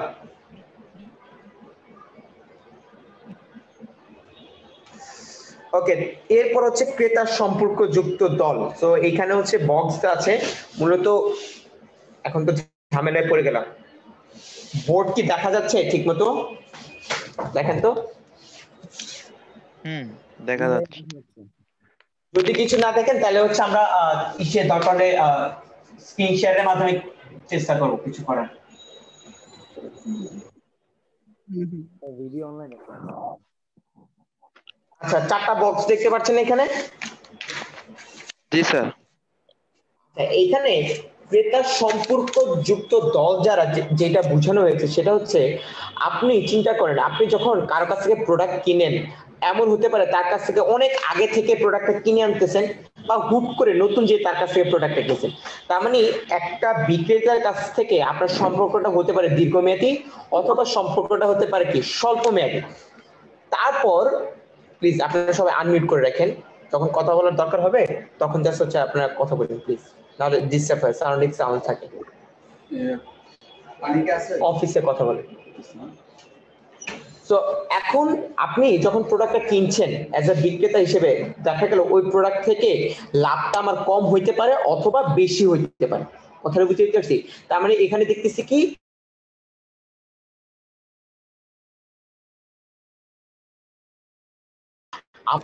এবং যে লাভটা আছে সেই লাভটা কি আমি উচ্চ লাভ করতেছি বা নিম্ন লাভ করতেছি, কোনটা?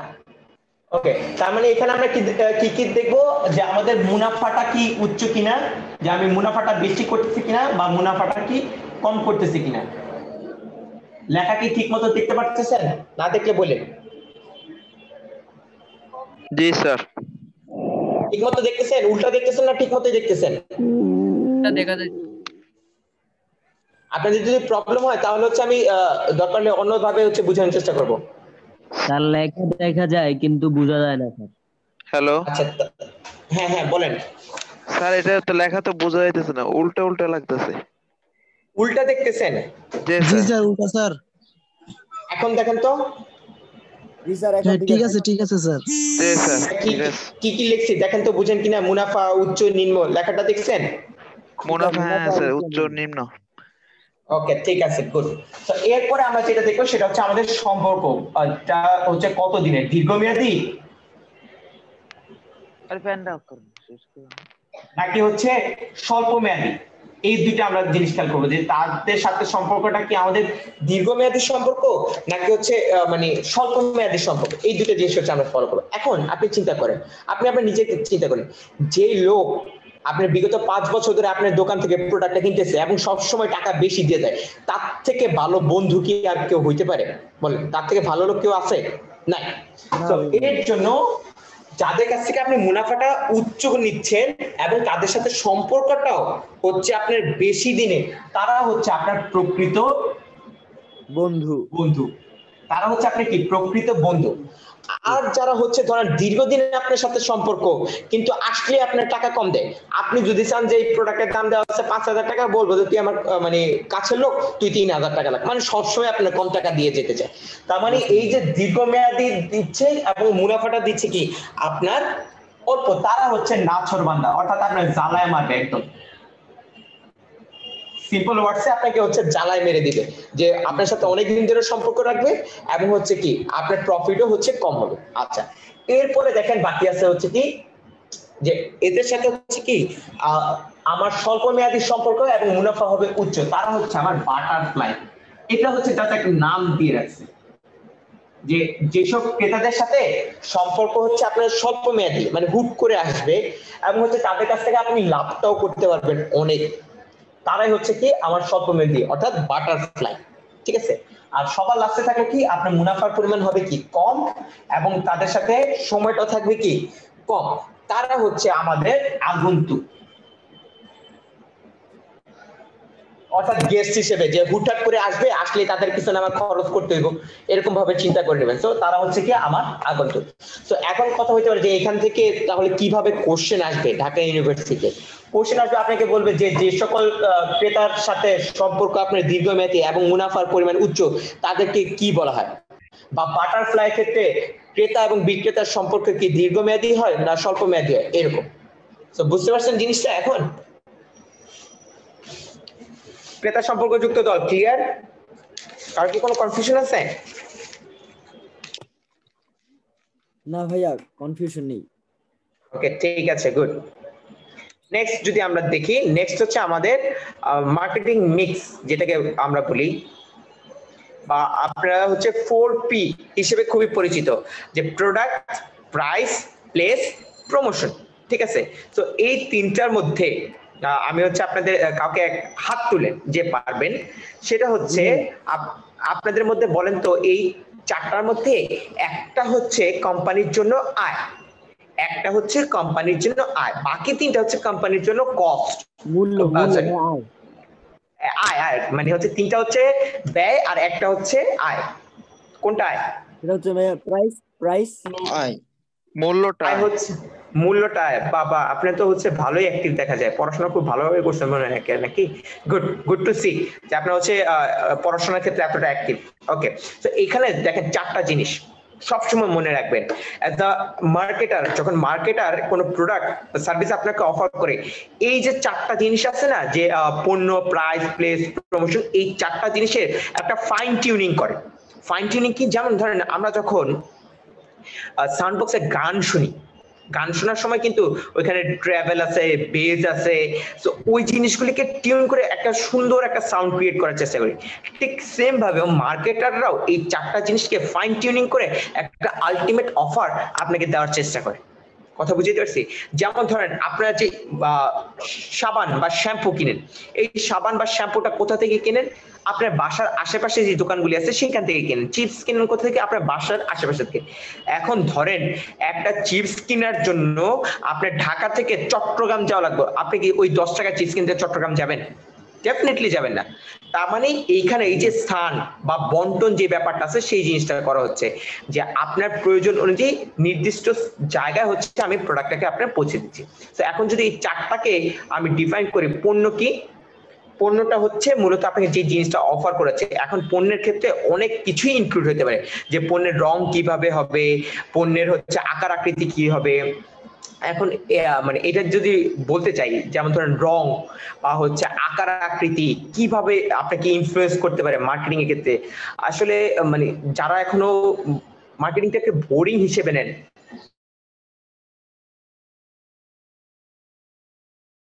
তাদের আসলে কিছু বলে না করে। যদি মনে করেন সেটা আপনি ডিসাইড করছেন, তাহলে সেটা হচ্ছে totally wrong. Your internet connection is unstable. আরে নেটওয়ার্ক রে বাংলাদেশের। এখন কি কথা শুনতে পাচ্ছেন? শুনতে পাচ্ছি। লাভলি ভাইয়া, নেটওয়ার্ক প্রবলেম হচ্ছে। ওকে, নেটওয়ার্কে খুব প্রবলেম ইস্যু ক্রিয়েট করতেছে। ওকে, সো যে জিনিসটা বলতেছিলাম যে হচ্ছে আপনাদের লাইফের ক্ষেত্রে আপনারা চিন্তা করেন, আপনাদের কিছু হচ্ছে কি পয়েন্ট দেখে যায়, আপনারা হয়তো বা এরকম ভাবে কোনোদিন চিন্তা করে নাই।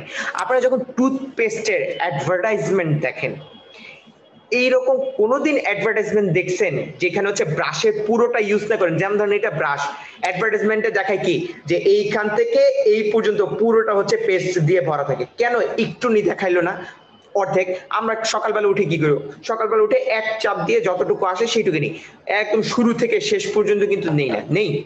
কিন্তু অ্যাডভার্টাইজমেন্টে ওইটা দেখানো হয়। কেন দেখানো হয়? এটা কি কখনো চিন্তা করছেন কেন দেখানো হয়? তার কারণ হচ্ছে এই জিনিসগুলি দিয়ে আমাদের সাবকনশিয়াস মাইন্ডটাকে ট্রেন করা হয়, যে পেস্ট যখন ইউজ করো তখন হচ্ছে পুরো ব্রাশে হচ্ছে পেস্ট নিতে হবে, যাতে করে হচ্ছে বেশি বেশি আপনার পেস্ট ইউজ করা হয়ে যায়। তারপর হচ্ছে এই যে পেস্টের যে মুখটা আছে, যে জায়গা দিয়ে হচ্ছে নজলটা যেটা বলি, যেটা দিয়ে হচ্ছে হেডটা, যেটা দিয়ে হচ্ছে পেস্ট বের হয়, ওইটা এত মোটা হইলো কেন, ওইটা আরেকটু চিকন হইলো না কেন? বা আপনি কখনো খেয়াল করছেন কিনা যে যেটা আগে চিকন ছিল সেটাকে একটু মোটা করে দিছে, কেন করে দিছে? কারণ সকালবেলা ঘুম থেকে উঠে যখন আপনি ব্রাশে পেস্ট নেন তখন কিন্তু আসলে আপনি খেয়াল করেন না, ঘুমের চোখে চোখ কচলাইতে কচলাইতে যতটুকু পেস্ট নেওয়ার আপনি নিয়ে নেন। তো ওইটার জন্য ধরেন চিকন নজেলে কিন্তু পেস্ট কম বের হবে। সো আমি নজেলটাকে যদি একটু মোটা করে দিই তাহলে পেস্টের পরিমাণ কিন্তু বেশি বের হবে। সো যেই পেস্টটা আগে হচ্ছে আপনার 10 দিন ইউজ করা হইতো সেটা এখন 8 দিনে শেষ হয়ে যাবে। তার মানে কি আপনার পারচেজিং যে সাইকেলটা আছে এখন আপনি ঘন ঘন পারচেজ করবেন। তো এইরকম ভাবে হচ্ছে মানে এই প্রোডাক্টটাকে হচ্ছে ডিজাইন করা হয়, ঠিক আছে? সো আবার ধরেন সাবানের ক্ষেত্রে সাবানটাকে কেন হচ্ছে মানে চতুর্ভুজ আকৃতির বা আয়তাকার আকৃতি না করে এটাকে কেন কার্ভ করতেছে, বা এই যে বিভিন্ন ডিজাইন কেন লোগো করা মানে ডিজাইন কেন এখানে পেস্ট করা থাকে? কারণ ডিজাইন যে করতেছে ওইটার জন্য কিন্তু ওইখান থেকে সাবানটুকু তুলে নিচ্ছে। তো ওইটুক দিয়ে হচ্ছে পরবর্তীতে হচ্ছে আরেকটা সাবানে বা নানান ভাবে হচ্ছে ইউজ করে নিতে পারে। তো এটি হচ্ছে মূলত আচ্ছা রাজু শেখ বাটারফ্লাই বুঝাচ্ছি, ওকে আসতেছি। সো এর জন্য হচ্ছে পণ্যের যে এই যে আকার আকৃতি রং এই জিনিসগুলো কিন্তু অনেক মানে হচ্ছে কি বলবো ইনফ্লুয়েন্স ফেলে মার্কেটিং এর ক্ষেত্রে। যেমন ধরেন আমাদের জন্য কিন্তু লাল বা নীল বা কালো বা সাদা এই রংগুলি কিন্তু কোনো মিন করে না, বাট বাইরের দেশে যখন যাবেন অনেক দেশে লাল রংটাকে হচ্ছে খারাপ হিসেবে ধরা হয় বা ডেঞ্জার হিসেবে ধরা হয়, বা কালোটাকে হচ্ছে মানে ব্যাড লাক হিসেবে ধরা হয়। সো আপনি কোনো প্রোডাক্টের কালার যদি রং দেন কালো দেন তাহলে ওই দেশের মানুষজন কি ভাববে যে এটা হচ্ছে একটা ব্যাড লাগে সেন্স, তাহলে কিন্তু তারা ওই প্রোডাক্ট কিনতে চাবে না। তো এর জন্য পণ্যের আকার আকৃতি রং বৈশিষ্ট্য এই জিনিসগুলি খুবই ইনফ্লুয়েন্স ফেলে আপনার মার্কেটিং এর ক্ষেত্রে। ওকে, তো রাজু বলতেছিলেন যে বাটারফ্লাই বুঝে নেই। তো বাটারফ্লাই এর ক্ষেত্রে আপনি দেখেন বাটারফ্লাইটা কি উচ্চ আর এখানে কি স্বল্প, অর্থাৎ যে সকল ক্রেতাদের সাথে আপনার সম্পর্কটা স্বল্প মেয়াদী কিন্তু তাদের থেকে লাভটা হয় অনেক বেশি, তারাই হচ্ছে মূলত বাটারফ্লাই। যাদের সাথে সম্পর্কটা আপনার স্বল্প মেয়াদী এবং লাভটা হয় কি বেশি তারাই হচ্ছে আপনার বাটারফ্লাই। তো আই গেস হচ্ছে রাজু শেখ এখন হচ্ছে বুঝে গিয়েছেন। আচ্ছা, তারপর হচ্ছে স্থান বা হচ্ছে এটার অপর নামটা হচ্ছে বন্টন। বন্টনটা এইটা আমরা পরে একটা টপিক আরো ইনডেপথ বুঝবো, যে আপনার কাছে প্রোডাক্টটাকে পৌঁছে দেয়, আপনি যেখানে প্রোডাক্ট আছে সেই স্থানে প্রোডাক্টটা পৌঁছে দেন। তারপর হচ্ছে মূল্যটা তো বুঝেন যে আপনি যে প্রোডাক্টটা নেবেন তার বিনিময়ে কত টাকা দিবেন সেটা হচ্ছে মূল্য। তো মূল্যের ক্ষেত্রে অনেক কিছু ইনক্লুড হতে পারে, যেমন হচ্ছে বাকিতে পণ্য দেয়, এখন ইএমআই সুবিধা দেয়, তারপর হচ্ছে কিস্তি সুবিধা, এই সব কিছু হচ্ছে মূল্যের ইনক্লুডেড। তারপর সবার লাস্টে হচ্ছে প্রসার। তো প্রসার বা প্রচার যাই বলি না কেন মেইন কথা হচ্ছে প্রমোশন, যে আপনার প্রোডাক্টটাকে প্রমোট করতে হবে। আপনি যদি প্রমোট না করেন তাহলে হচ্ছে প্রোডাক্টটা সম্বন্ধে কেউ জানবে না, আলটিমেটলি প্রোডাক্টটা বিক্রি হবে না। এবং এই মার্কেটিং এর এটা একটা মানে স্ট্র্যাটেজিও আছে, গরিলা মার্কেটিং এটাকে বলা হয়, সরি গরিলা না গেরিলা মার্কেটিং। গেরিলা মার্কেটিং এটা মেইন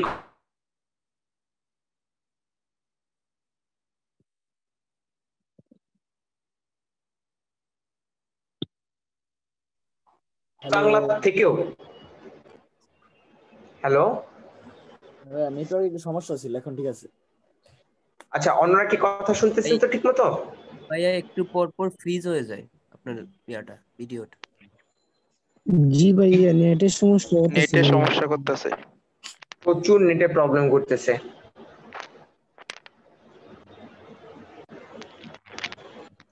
আচ্ছা এখানে তাহলে হচ্ছে আমরা কি করতে পারি বলেন? ওয়াইফাই অবস্থা খুব ভালোটা, ওয়াইফাই এর কানেকশন বেশি ভালো না। তো হচ্ছে মোবাইলে হটস্পট ইউজ করতেছি, 4G ইউজ করতেছি, বলেন বাংলাদেশে 4G ইউজ করতেছি, তা হচ্ছে তাদের কোনো কি বলবো। তো যদি কোনো প্রবলেম ফেস করেন বারবার বলেন, আমি বারবারই আপনাদের বুঝিয়ে দেবো, সমস্যা নেই, ঠিক আছে? যেখানে যতটুকু বুঝছেন আমি বুঝিয়ে দিব। ওকে, তো এই 4টা পয়েন্ট তো আপনাদের ক্লিয়ার এখন আই গেস ইনশাআল্লাহ, রাইট? ও একজন কোশ্চেন করছেন প্রসার আর প্রচার কি এক? না ভাইয়া, প্রসার প্রচার এক না, এটা এখন জাস্ট বলার জন্য জাস্ট বললাম, ঠিক আছে? তো আপনার ওইটা হচ্ছে ওই ইসের ক্ষেত্রে কি জানি বলে, আমরা একটা টপিকেও পড়বো এই প্রসার রিলেটেড, যে 5টা ওয়েতে আমরা হচ্ছে প্রমোশন অ্যাক্টিভিটিসটা করতে পারি।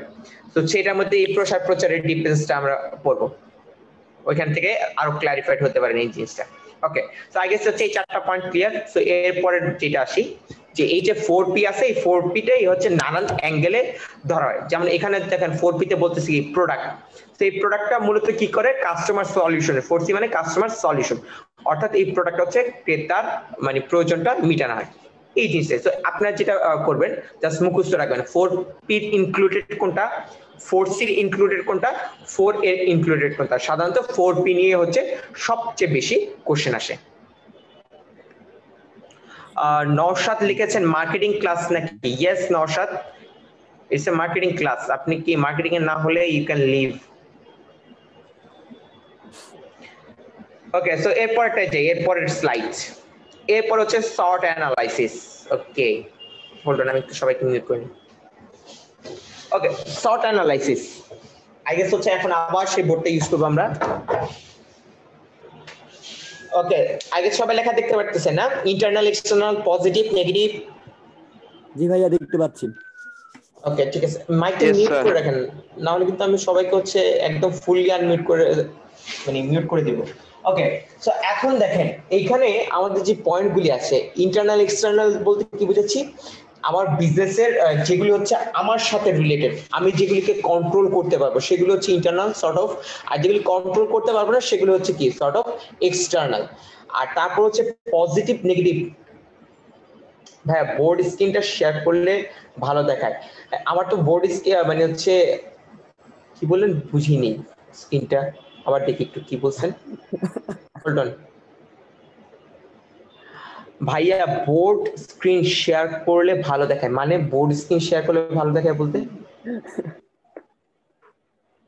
রাজু আপনি আনমিউট করে কথা বলেন তো, কি বলছেন আমি বুঝিনি এটা।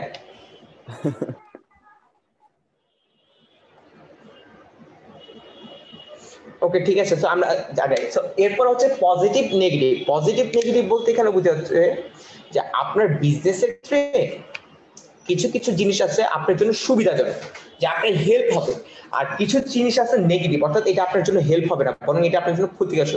তো ওই জিনিসগুলির উপর ফোকাস করে হচ্ছে এই চারটা পয়েন্টে ভাগ করছে। সো প্রথমে যদি আসি, আমরা দেখলাম কি শর্ট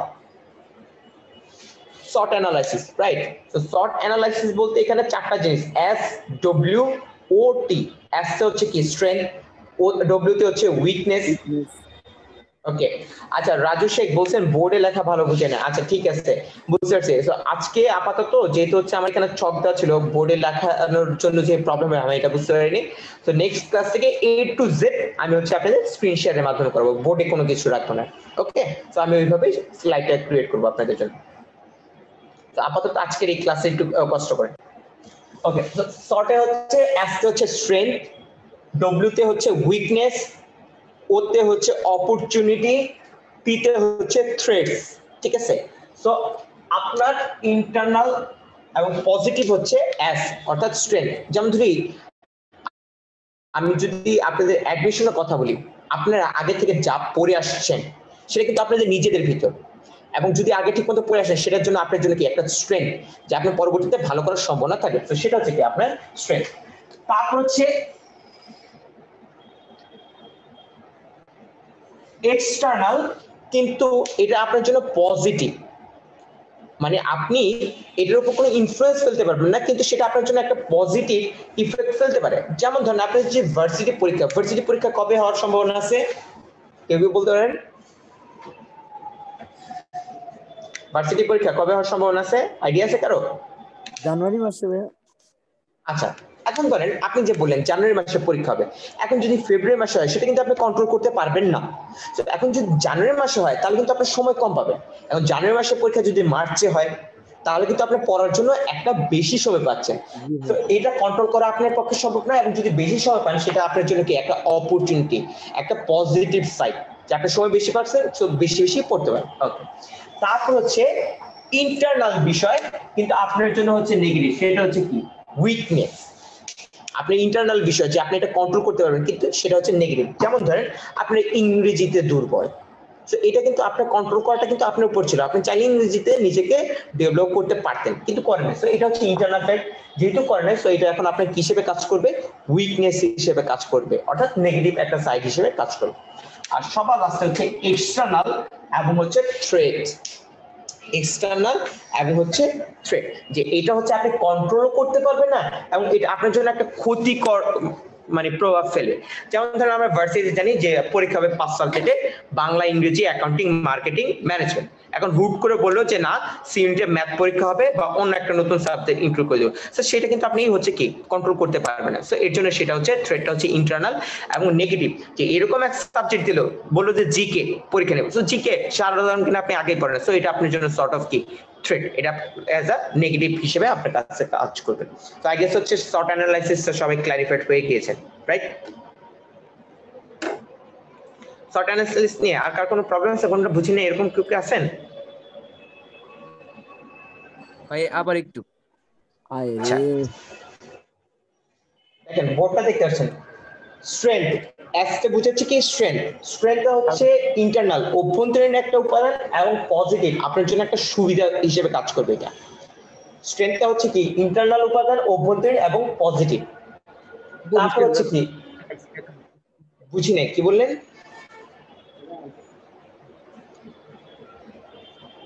আই গেস হচ্ছে মিউট করে রাখেন, কথা না বললে মিউট করে রাখেন। এই জিনিসটা বারবার প্রবলেম ক্রিয়েট করতেছে। আমি হচ্ছে সবাইকে মানে মিউট করে দিচ্ছি একদমই, কেউ হচ্ছে আর আনমিউট করতে পারবে না। সো যার কথা বলা দরকার হবে রেইজ হ্যান্ড অপশনটা আছে, রেইজ হ্যান্ড ইউজ করবেন বা চ্যাট বক্সে মেসেজ করুন, আমি আপনাকে অ্যাড্রেস করব। ওকে, সো স্ট্রেংথটা হচ্ছে কি আমার ইন্টারনাল একটা ফ্যাক্টর এবং হচ্ছে পজিটিভ একটা ফ্যাক্টর, আর অপরচুনিটিটা হচ্ছে কি এটা একটা এক্সটার্নাল ফ্যাক্টর, এটার উপর আপনার কোনো কন্ট্রোল নাই, কিন্তু আপনার জন্য সেটা কি হিসেবে কাজ করবে, অপরচুনিটিটা একটা পজিটিভ অর্থাৎ সুযোগ হিসেবে আপনার কাজ করবে, সেটা হচ্ছে এর জন্য পজিটিভ।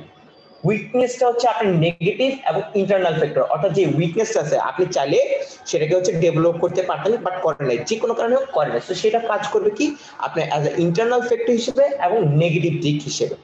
আর সবার লাস্ট হচ্ছে থ্রেট, যে এটা হচ্ছে এক্সটার্নাল ফ্যাক্টর, সো এটাকে আপনি কন্ট্রোল করতে পারবে না এবং কাজ করবে কি অ্যাজ এ নেগেটিভ হিসেবে। তো এখন আই গেস সবাইকে হচ্ছে আনমিউট করার হচ্ছে আবার অপশন দিচ্ছি। এখন বলেন আপনাদের কি এখনো আর কোনো প্রবলেম আছে শর্ট অ্যানালাইসিসে? No sir. ওকে ঠিক আছে। তো এরপরে আমরা যেটা যাব, কথা বলে শেষে মিউট করে দেন। Yes good. তো এরপরে আমরা যেটা নিয়ে কথা বলবো সেটা হচ্ছে কৌশলগত বাজারজাতকরণ পরিকল্পনা। তো এটা হচ্ছে জাস্ট একটা সর্ট অফ স্ট্র্যাটেজি, এবং স্ট্র্যাটেজি মার্কেটিং ক্ষেত্রে সবসময় মনে রাখবেন এটা একটা লং টার্ম প্ল্যান। যেমন দেখেন এখানে আমি অ্যানোটেশন দিয়ে দরকার হলে মার্ক করে দিচ্ছি যে এটা হচ্ছে কি দীর্ঘমেয়াদী লক্ষ্য অর্জন। যেমন এই যে বর্তমান বাংলাদেশের কথা যদি বলি, সাস্টেনেবল ডেভেলপমেন্ট গোলস এসডিজি যেটাকে বলা হয়, সাস্টেনেবল ডেভেলপমেন্ট গোল, এটা আমরা কেন করতেছি? যাতে হচ্ছে আমাদের ভবিষ্যৎটাকে হচ্ছে যাতে আমরা পরবর্তীতে একটা উন্নত রাষ্ট্রে পরিণত হতে পারি। অর্থাৎ মার্কেটিং এর ক্ষেত্রে আপনি এরকম ভাবে প্রোডাক্টটা তৈরি করবেন বা এরকম ভাবে প্রোডাক্টের মার্কেটিংটা করবেন যাতে ভবিষ্যতে ওই আপনি ভবিষ্যতে হচ্ছে মার্কেটিং এ একটা ডমিনেটিং প্লেসটা ধরে রাখতে পারেন। আচ্ছা ভাইয়া এটা থেকে কোশ্চেন কিভাবে, ভাইয়া শর্ট অ্যানালিসিস থেকে কোশ্চেন কিভাবে আসবে? ও এখান থেকে আপনাকে কোশ্চেন আসবে যে নিচের কোনটি অভ্যন্তরীণ আপনার ইতিবাচক উপাদান, নিচের কোনটি বাহ্যিক নেতিবাচক উপাদান, এরকম ভাবে কোশ্চেন আসবে। সো কাকে বলে কি আসবে সেটা আসবে না। সো আপনারা মনে রাখবেন কোনটা ইন্টারনাল, কোনটা এক্সটার্নাল, কোনটা হচ্ছে পজিটিভ, কোনটা নেগেটিভ, এইভাবে মনে রাখবেন। ওকে, তো কৌশলগত কি বললাম, কৌশলগত বাজারজাতকরণ পরিকল্পনাটা হচ্ছে আমি বর্তমান সময়ে এরকম ভাবে মার্কেটিং প্ল্যান করতেছি যাতে ভবিষ্যতেও আমার কি সেই কাজটা আমার হয়ে যায়, আমি ভবিষ্যতে যাতে মানে আমার মার্কেটে, যেমন ধরেন উদাহরণ দিয়ে বুঝি, আপনারা উদাহরণ দিলে আইফোন যে আছে তাদের অপারেটিং সিস্টেম কিন্তু টোটালি ডিফারেন্ট। কেন ডিফারেন্ট? তার কারণ হচ্ছে তারা এরকম ভাবে মার্কেটিং স্ট্র্যাটেজি, কারণ আইফোন কিন্তু প্রথম অবস্থায় কিন্তু মার্কেটে স্মার্টফোন আছে, সো যখন প্রথম অবস্থায় মার্কেটে স্মার্টফোন আনছে, সো তারা এরকম মার্কেটিং প্ল্যান নিয়ে আসছে যে পরবর্তীতে কেউ যদি আমার আইফোন ইউজ করে তারা শুধুমাত্র ওই চার্জার ইউজ করতে পারবো যে চার্জার আমি বিক্রি করতে চাই, তারা শুধুমাত্র ওই হেডফোন ইউজ করতে পারবো যে হেডফোন আমি তাদের কাছে বিক্রি করতে চাই, এরকম সর্ট অফ। সো ওইটাই হচ্ছে মূলত মার্কেটিং প্ল্যান, যে আপনি লং টার্ম একটা মার্কেটিং প্ল্যান রাখতেছেন। এখন কি বলবো, আইফোন যদি প্রথম অবস্থায় মার্কেটে যে প্রোডাক্টটা ছাড়ছে বা পণ্যটা ছাড়ছে সেই প্রোডাক্টের যে ওইখানের মধ্যে ধরেন আমরা যে অ্যান্ড্রয়েড সিস্টেম ইউজ করি সেই সিস্টেম ইউজ করে দিত বা অন্য কোনো সিস্টেম, তাহলে কিন্তু বর্তমানে তারা কিন্তু এতগুলি প্রোডাক্ট বিক্রি করতে পারতো না। তো সেটাই হচ্ছে আপনার কৌশলগত বাজারজাতকরণ পরিকল্পনা, দীর্ঘমেয়াদী বা লং টার্ম একটা প্ল্যান। কথা বুঝতে পারছেন? কৌশলগত বাজারজাতকরণ পরিকল্পনা ক্লিয়ার?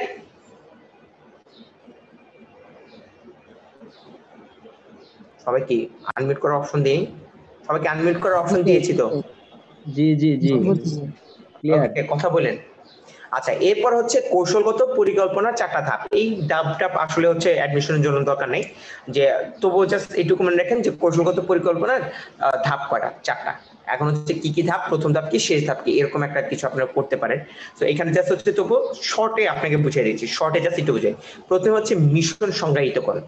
মিশনটা হচ্ছে একটা কোম্পানি যে প্রোডাক্ট বা তৈরি করুন তাদের একটা বেসিক মিশন থাকে। যেমন গুগলের মিশন হচ্ছে যে ওয়ার্ল্ডে যত ইনফরমেশন আছে সেটাকে মানে অর্গানাইজ করে ইজিলি অ্যাক্সেসেবল করে দিবে।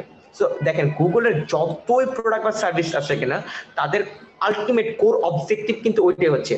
যেমন আপনি হচ্ছে গুগল ম্যাপ যদি ইউজ করেন, গুগল ম্যাপের মাধ্যমে কি করা হচ্ছে, গুগল ম্যাপের মাধ্যমে আপনাকে জানানো হচ্ছে যে কোথায় জ্যাম আছে, কোথায় নাই, কোথায় কোন রাস্তাটা কোন দিকে গেছে। তার মানে কি ওই ইনফরমেশনটা আমি অর্গানাইজ করতেছি, অর্গানাইজ করে ইজিলি আপনার কাছে অ্যাক্সেসেবল করে দিচ্ছি। সেটা হচ্ছে মিশন সংজ্ঞায়িত করুন। তারপর হচ্ছে ব্যবসায় খাতের নকশা প্রণয়ন। তো ব্যবসায় খাতটা হচ্ছে যে আপনি কোন খাতে বিজনেসটা করবেন। ব্যবসায় খাত কিন্তু অনেক ধরনের হতে পারে, শিক্ষা খাত, তারপর হচ্ছে কি বলবো চিকিৎসা খাত, এরকম অনেক খাত হতে পারে। তো এই যে গুগল যেছে সে ধরেন ইনফরমেশন খাত, এই তথ্য খাতের সাথে রিলেটেড। তো এইটা আপনাকে ডিসাইড করে নিতে হবে যে আপনি আসলে কোন খাতে বিজনেস করতে চাচ্ছেন। বর্তমানে যে খাতে বিজনেস করতেছেন সেই খাতে বিজনেস করবেন। যেমন ধরেন Microsoft or Google, I don't know, Microsoft or Google, তাদের মধ্যে যে কোনো একটা কোম্পানি টয়লেট নিয়ে আসছিল, মানে হচ্ছে স্মার্ট টয়লেট একটা প্রোডাক্ট নিয়ে আসছিল। তো দেখেন আপনি ছিলেন ইনফরমেশন খাতে, সেখান থেকে আপনি নতুন হচ্ছে হোম অ্যাক্সেসরিজ একটা খাতে ঢুকতে যাচ্ছেন। এটা যদি আপনাদের কাছ থেকে আগে ডিজাইন করা না থাকে তাহলে কিন্তু প্রোডাক্টটা মার্কেটে চলবে না। তো এইটার জন্যই হচ্ছে এই কৌশলগত বাজারজাতকরণটা আপনাকে করতে হবে, যে লং টাইম আপনি কি প্ল্যান রাখতেছেন, যে বর্তমানে আমি এইটা প্ল্যান রাখতেছি, পরবর্তীতে তার সাথে আমি নতুন এরকম রিলেটেবল কোন একটা খাতে হচ্ছে আমি ইনক্লুড হয়ে যাব। ওকে, তারপর হচ্ছে কোম্পানির উদ্দেশ্য বা লক্ষ্য অর্জন। তো কোম্পানির উদ্দেশ্য বা লক্ষ্যটাই হচ্ছে অনেকটাই হচ্ছে শর্ট টার্ম। তো ম্যানেজমেন্টে হচ্ছে এই জিনিসটা খুব ভালোভাবে বুঝবেন। প্রশ্ন ছিল, প্লিজ বলেন ভাই। মিশন, উদ্দেশ্য, লক্ষ্য আর ভীষণ, এই 4টা ভেতরে ডিফারেন্সটা কি, কোন কোন জায়গায়? আচ্ছা, এটা হচ্ছে ম্যানেজমেন্টের যে আছে সে হচ্ছে একদম কি পয়েন্ট আপনাকে হচ্ছে বলে দিতে পারবে, ঠিক আছে? তো আমি যতটুকু জানি কি মিশনটা হচ্ছে লং টার্ম, যে আপনি একটা জাস্ট হচ্ছে ব্রিফ একটা আইডিয়া দিবেন, যে হচ্ছে মিশনের মধ্যে যে যেমন বললাম যে আমি ইনফরমেশনটাকে অর্গানাইজ করে অ্যাক্সেসেবল করে দেব, সেটা হচ্ছে আমার মিশন। এখন এটা করার জন্য আমি বলবো না যে আমি এর জন্য এই প্রোডাক্ট ইউজ করব, সেটা আমার কিন্তু মিশন না। তো উদ্দেশ্যটা হচ্ছে এরকম, যেমন ধরেন উদ্দেশ্যের মধ্যে এরকম হতে পারে যে আমি যে কি বলবো শিক্ষা খাতের যে ইনফরমেশন গুলি আছে সেই ইনফরমেশন গুলি আমি ইজিলি অ্যাক্সেসেবল করে দেব, সেটা হতে পারে আমার উদ্দেশ্য বা লক্ষ্যের ক্ষেত্রে একটা পার্ট। আমি হচ্ছে তথ্যটাকে বড় পর্যায়ে ধরছি, সেই তথ্যটাকে আবার ভাগ করতেছি, যে যাতায়াত ব্যবস্থার তথ্য, শিক্ষা খাতের তথ্য, বা আমরা কি বলবো বিজনেস রিলেটেড, আপনারা তো বুঝবেন না, বিআই বিজনেস অ্যানালিটিক্স, সেটা একটা খাত। ওইগুলিকে আমরা ছোট ছোট অংশে ভাগ করে নিলে সেটা হয়ে যাচ্ছে হচ্ছে আমাদের এই উদ্দেশ্য বা লক্ষ্যের ক্ষেত্রে আমাদের একটা ধরতে পারি সেটাকে আমরা। আমি কি বুঝাইতে পারছি? বুঝতে পারছেন নাকি হচ্ছে না হলে এটা রেখে দেন, দরকার হলে আমি নেক্সট ক্লাসে আপনাদের একদম কি পয়েন্ট ডিফারেন্স করে আমি আপনাদের বুঝিয়ে দিব, যে উদ্দেশ্য লক্ষ্য বা মিশনের ক্ষেত্রে মেইন ডিফারেন্স কি ম্যানেজমেন্টে, ওইটা আমি জানি। তাহলে নেক্সট ক্লাসে আরো কি পয়েন্ট ধরে ধরে বোঝালে আরো ভালো হবে, ব্যাপারটা ক্লিয়ার। ওকে, ঠিক আছে, তাহলে আমি এটা রেখে দিচ্ছি। আমি নেক্সট ক্লাস হচ্ছে মিশন ভিশন, ভিশন বলছিলেন না, mission vision, right? Mission, vision, উদ্দেশ্য, লক্ষ্য।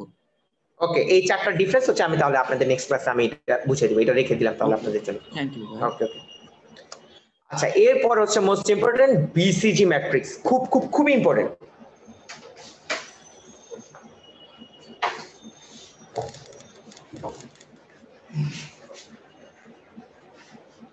তো বিসিজি ম্যাট্রিক্সটা বোঝানোর আগে এখন স্টুডেন্ট অ্যাডমিট হচ্ছে কেন? বিসিজি ম্যাট্রিক্সটা বোঝার আগে আপনাকে যেটা জানতে হবে সেটা হচ্ছে পিএলসি বা প্রোডাক্ট লাইফ সাইকেল। পিএলসি সম্পর্কে সবাই জানে না? প্রোডাক্ট লাইফ সাইকেল, পণ্যের জীবন চক্র যেটা, জি ভাই জানি। এই যে পণ্য উন্নয়ন সূচনা, তারপর হচ্ছে প্রবৃদ্ধি, এইসব ওইটা একটা জিনিস জানা লাগবে। আর এখানে বা বিসিজি ম্যাট্রিক্সে দুইটা জিনিস হচ্ছে মেইনলি ফোকাস করা হয়, ঠিক আছে?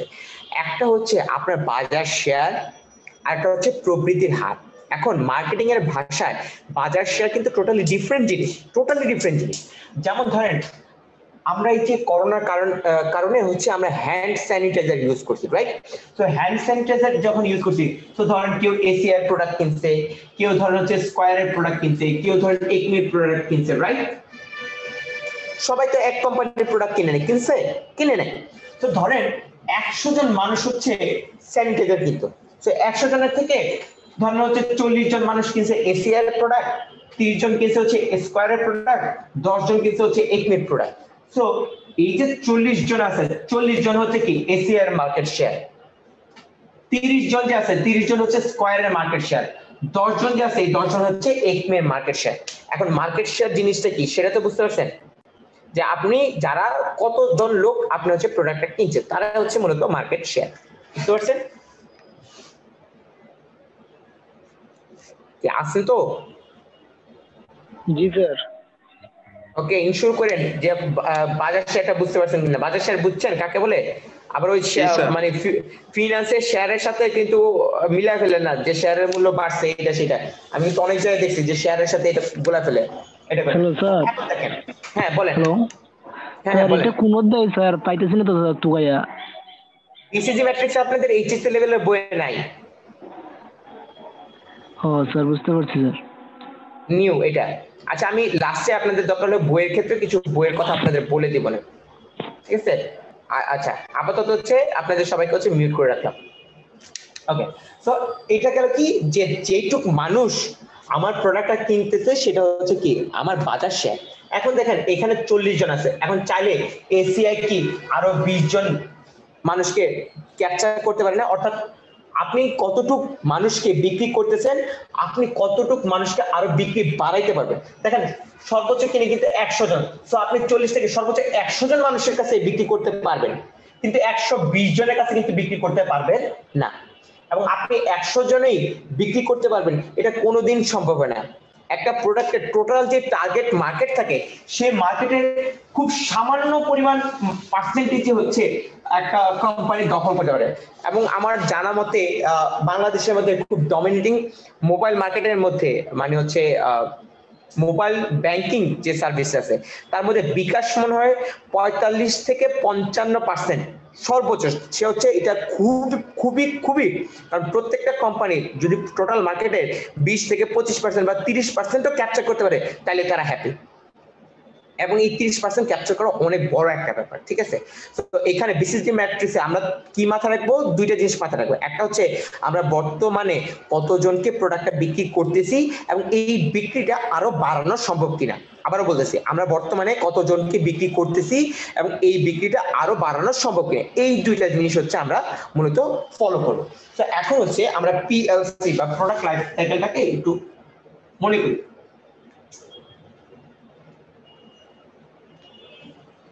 তো প্রথমে থাকে হচ্ছে কি পণ্য উন্নয়ন স্তর, তারপর হচ্ছে থাকে সূচনা স্তর, তারপর থাকে হচ্ছে প্রবৃদ্ধি, পূর্ণতা, আর সবার লাস্টে থাকে হচ্ছে পতন। সর্ট অফ এরকম ছিল না পিএলসিটা? দেখতে পাচ্ছেন তো? জাস্ট হচ্ছে মাথা রাখলে হবে। কথা বলেন, আছেন তো সবাই? জি স্যার, দেখতে পাচ্ছি স্যার। ওকে, জি স্যার, দেখতে এখন পাচ্ছি। পণ্য উন্নয়ন স্তরে আমরা কি করি? জাস্ট প্রোডাক্টটাকে হচ্ছে ডেভেলপমেন্ট করি। মার্কেটে ছাড়ি কখন? সূচনা স্তরে যে প্রথম মার্কেটে ছাড়ি। এবং আমরা যদি ওই মার্কেটে ছাড়ার পর আমরা যদি বিক্রিটা খেয়াল করি, তো বিক্রিটা হয় সাধারণত এইরকম, তাই না? বিক্রির রেখাটা হয় এরকম। তো এখন দেখেন একটা কোম্পানি যখন বিজনেস করে সে কিন্তু একটা সিঙ্গেল প্রোডাক্ট নিয়ে বিজনেস করে না, সে কিন্তু অনেক ধরনের বিজনেস প্রোডাক্ট নিয়ে বিজনেস করে। তো তার যে প্রোডাক্টগুলি আছে সেই প্রোডাক্টগুলি আইদার থাকতে পারে কি সূচনা স্তরে, থাকতে পারে হচ্ছে প্রবৃত্তি স্তরে, থাকতে পারে পূর্ণতা স্তরে, বা থাকতে পারে পতন স্তরে। এই চারটা স্তরেই তাদের সকল প্রোডাক্ট কিন্তু থাকে, এর থেকে তো অন্য কোনো স্তর নেই, আছে এই চারটা স্তরেই তো থাকে, রাইট? তো এখন দেখেন আমি যদি সূচনার ক্ষেত্রে চিন্তা করি, সূচনার ক্ষেত্রে আমার দেখেন আমি বিক্রি করতেছি কি কম মানুষকে না, সূচনা স্তরে আমার বিক্রি কাস্টমার কম মানুষ, কিন্তু আমি চাইলে বিক্রির পরিমাণ কি অনেক বেশি বাড়াইতে পারবো। এর জন্য এই স্তরে যে পণ্যগুলি থাকে সেটাকে বলা হয় কোশ্চেন মার্ক। সূচনা স্তরে সাধারণত যে প্রোডাক্টগুলি থাকে সেগুলিকে বলা হয় কোশ্চেন মার্ক। অর্থাৎ এখানে কি আমার বাজার শেয়ার কম, তুলনামূলক বাজার শেয়ার কম, কিন্তু প্রবৃদ্ধির হার কি অনেক বেশি, প্রবৃদ্ধির হার কি অনেক বেশি, অর্থাৎ আমি অনেক বেশি বিক্রি করতে পারবো সামনে যে।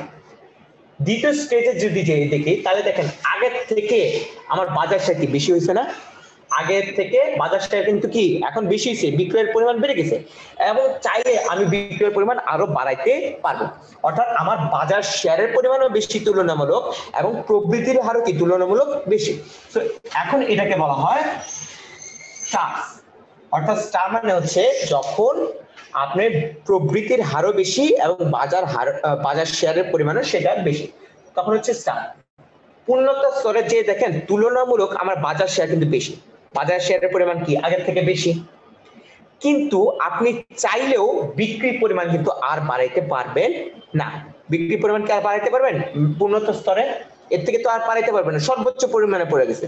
তার মানে এইখানে যে বাজার শেয়ারের পরিমাণ আমার বেশি কিন্তু প্রবৃদ্ধির হার কি আমার কম, এই জন্য এটাকে বলা হয় ক্যাশ কাউস, এটাকে বলা হয় ক্যাশ কাউস।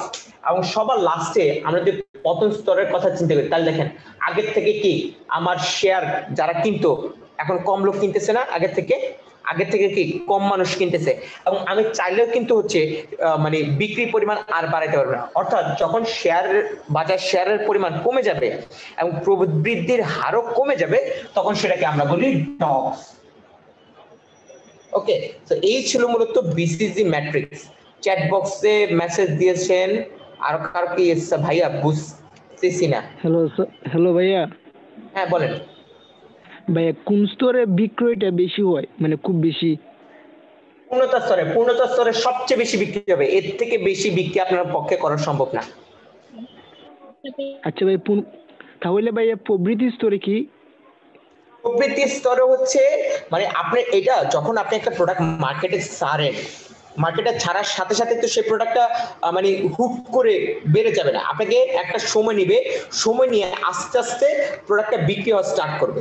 যেমন ধরেন প্রথম যখন মাইকটা মিউট রাখেন, কথা বলা শেষ হলে মাইকটা মিউট করে ফেলবেন। যেমন ধরেন প্রথম যখন মার্কেটে আইফোন স্মার্টফোন নিয়ে আসছে তখন কি খুব বেশি বিক্রি হতো?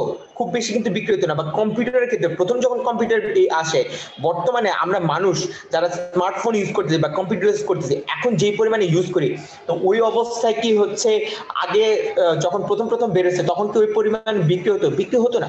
সো প্রথম যখন আপনি প্রোডাক্টটা মার্কেটে ছাড়েন এবং কাস্টমার যখন আস্তে আস্তে সবকিছু জানতে থাকবে, সবাই যখন জেনে দেখবে যে এটা খুব ভালো ধরনের প্রোডাক্ট, তখন হচ্ছে সবাই কেনা স্টার্ট করবে। এবং সবাই যখন কেনা স্টার্ট করবে তখনই হচ্ছে কি প্রোডাক্টের সেলসে একটা বুম আসবে। বুম বলতে বোঝাচ্ছি সেলসের পরিমাণ খুব তাড়াতাড়ি বেড়ে যেতে থাকবে এবং বাড়তে বাড়তে একটা সর্বোচ্চ পর্যায়ে পৌঁছাবে, অর্থাৎ এর থেকে বেশি বিক্রি করা আপনার পক্ষে সম্ভব হবে না। এবং তারপরে আস্তে আস্তে বিক্রির পরিমাণ আবার কমে যেতে থাকবে, কারণ কি ওই যে প্রোডাক্টটা আপনি অফার করছিলেন সেই প্রোডাক্টের চাহিদাটা আসলে কমে গিয়েছে। যেমন ধরেন একটা সময় আমরা কসকো সাবান খুব নাম শুনেছি, রাইট, বা চাকা বল সাবান খুব নাম শুনেছি, এখন নাই। কেন নাই? তার কারণ হচ্ছে ওই প্রোডাক্টের চাহিদাটা কমে গেছে, ওই প্রোডাক্টের নতুন কোনো ভ্যারিয়েশন আনে না। তো এর জন্য প্রত্যেকটা কোম্পানি যখন পূর্ণতা স্তরে পৌঁছে যায় তারা চেষ্টা করে এই স্তরটাকে অনেক বেশি দিন ধরে রাখার জন্য। কারণ একটা কোম্পানি যতদিন পূর্ণতা স্তরে থাকবে, যত লম্বা সময় ধরে, দ্যাট মিনস তত লম্বা সময় ধরে তারা বিজনেসটাকে কন্টিনিউ করতে পারবে। তারা যখনই এই পূর্ণতা স্তর থেকে বের হয়ে যাবে তখনই তারা পতনে চলে যাবে, অর্থাৎ আউট অফ বিজনেস হয়ে যাবে। এই জন্য প্রত্যেকটা কোম্পানি চাই যে পূর্ণতা স্তরটা একটা লম্বা সময় ধরে থাকবে। বুঝতে পারছেন এখন? জি। বুঝতে পারছি। ওকে ঠিক আছে, তাহলে হচ্ছে পরের টপিকে যাই, দেখি পরের টপিক কি আছে। আপনাদের ক্লাস কয়টা যেন শেষ? দেড়টায় এটা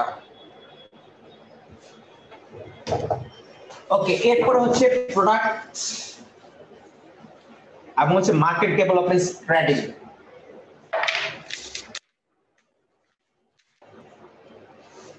ওকে, বোর্ড দেখতে পাচ্ছেন না? এটা হচ্ছে মার্কেট।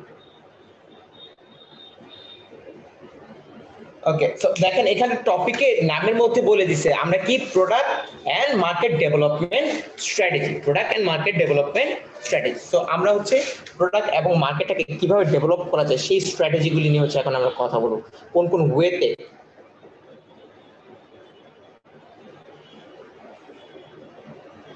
ভাইয়া টপিকের সাথে এমসিকিউ সলভ করালে ভালো হতো। আপনাদের ক্লাসে তো কোনো এলিমেন্টস নাই, আমি কিভাবে সলভ করাবো? আচ্ছা, নেক্সট ক্লাসের থেকে আমি স্লাইডের ভিতরে হচ্ছে আপনাদের কোশ্চেন দিয়ে দিব। নেক্সট ক্লাসে থেকে আমি স্লাইডের ভিতরে কোশ্চেন দিয়ে দেবো, যাতে হচ্ছে আপনার কোশ্চেনগুলো প্র্যাকটিস করতে পারেন টপিক বোঝানোর সাথে সাথে। ঠিক আছে, লাভলি। ওকে, তো এখন আসেন যে আমরা হচ্ছে প্রোডাক্ট ডেভেলপমেন্ট স্ট্র্যাটেজি। সো আপনার যে প্রোডাক্টগুলি আছে সেই প্রোডাক্টটা দুই ধরনের হতে পারে। একটা হচ্ছে যে আপনার আগে থেকেই উৎপাদিত যে প্রোডাক্ট, অথবা হচ্ছে একদম নতুন কোনো প্রোডাক্ট। বা মার্কেটের ক্ষেত্রে হতে পারে আপনার যে বর্তমান মার্কেট আছে সেই মার্কেটেই আপনি হচ্ছে বিজনেস করতে পারেন, অথবা নতুন কোনো মার্কেট খুঁজে বের করতে পারেন। ঠিক আছে, এখন হচ্ছে এই দুইটা জিনিসকে ফোকাস করে, এক্সিস্টিং নিউকে ফোকাস করে হচ্ছে মূলত এই প্রোডাক্ট এন্ড মার্কেট ডেভেলপমেন্ট স্ট্র্যাটেজিটাকে সাজানো। সো এই যে প্রথমেই আছে, এটাকে বলা হয় পেনিট্রেশন, বা এটাকে বাংলায় মনে হয় বলা হয় বাজার অনুপ্রবেশ। এরকম যে আপনার বর্তমান যে পণ্য আছে সেই পণ্যগুলি নিয়ে বর্তমান বাজারে পেনিট্রেট করার চেষ্টা করবেন, অর্থাৎ বাজারটাকে ধরে রাখার চেষ্টা করবেন, বা বাজারে একচিটিয়া বিজনেস করার চেষ্টা করবেন। সেটা হচ্ছে বলা হয় মার্কেট পেনিট্রেশন। কিভাবে করতে পারেন বা উদাহরণ যদি বলি, যেমন ধরেন বাংলাদেশে শাওমি মোবাইল ফোন পাওয়া যায়। তো মোবাইল ফোনের ক্ষেত্রে তারা দেখবেন কিছুদিন পর পর নতুন নতুন ভেরিয়েন্ট, আজকে নোট 8, নোট 9, নোট 10 এরকম বারবার কয়েকদিন পর পরই থাকে না? তার মানে কি করছে, তারা মোবাইল ফোন অর্থাৎ এক্সিস্টিং একটা প্রোডাক্ট নিয়ে এক্সিস্টিং মার্কেটেই হচ্ছে মানে কি বলবো ডেভেলপমেন্ট করার চেষ্টা করতেছে বা পেনিট্রেট করার চেষ্টা করতেছে, মার্কেটটাকে দখল করে রাখার চেষ্টা করতেছে। সেটা হচ্ছে পেনিট্রেশন স্ট্র্যাটেজি। তারপর হচ্ছে আপনি যখন নতুন কোনো প্রোডাক্ট নিয়ে নতুন কোনো মার্কেটের মানে এক্সিস্টিং মার্কেটে ঢুকবেন, তখন সেটাকে বলা হয় পণ্য উন্নয়ন, অর্থাৎ প্রোডাক্ট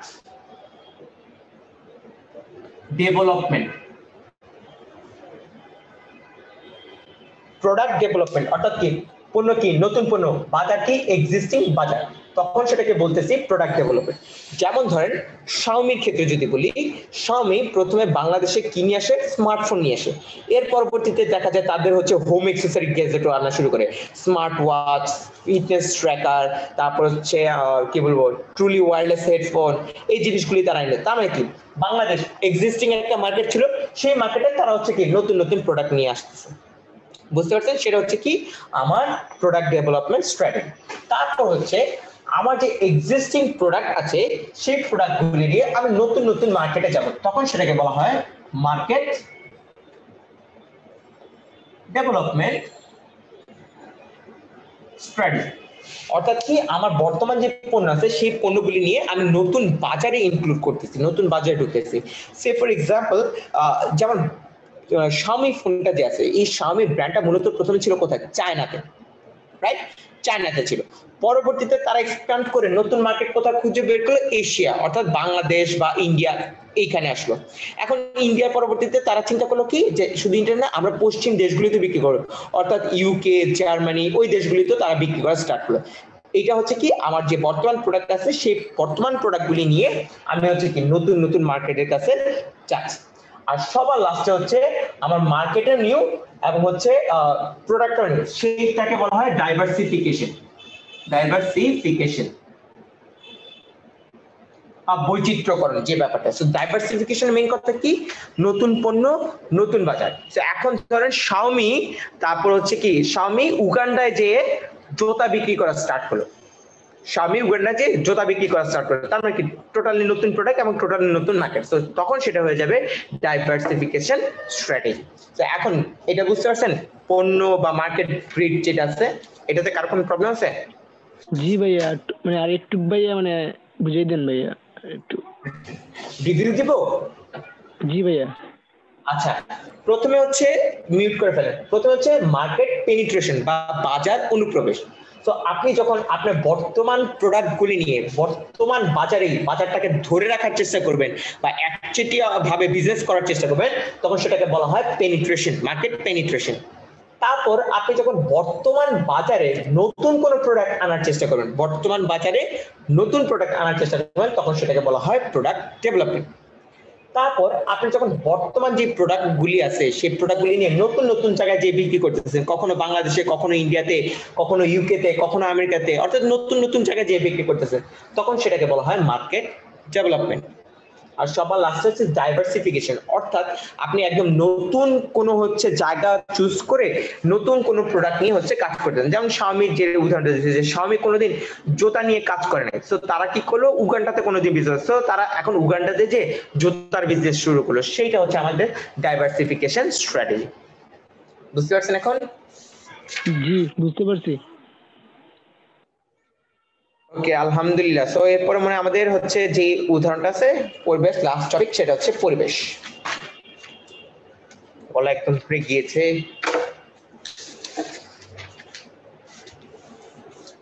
ওকে, সো এখন স্ট্র্যাটেজির কথা যদি পরিবেশের কথা যদি বলি, পরিবেশটা সাধারণত দুই ধরনের হতে পারে, একটা হচ্ছে ব্যষ্টিক পরিবেশ আর একটা হচ্ছে সামষ্টিক পরিবেশ। এখন কথা হচ্ছে প্রথমে পরিবেশ জিনিসটা কি, কি ব্যাপার এখনো সবাই অ্যাডমিট হচ্ছে জয়েন করতেছে, বুঝলাম না।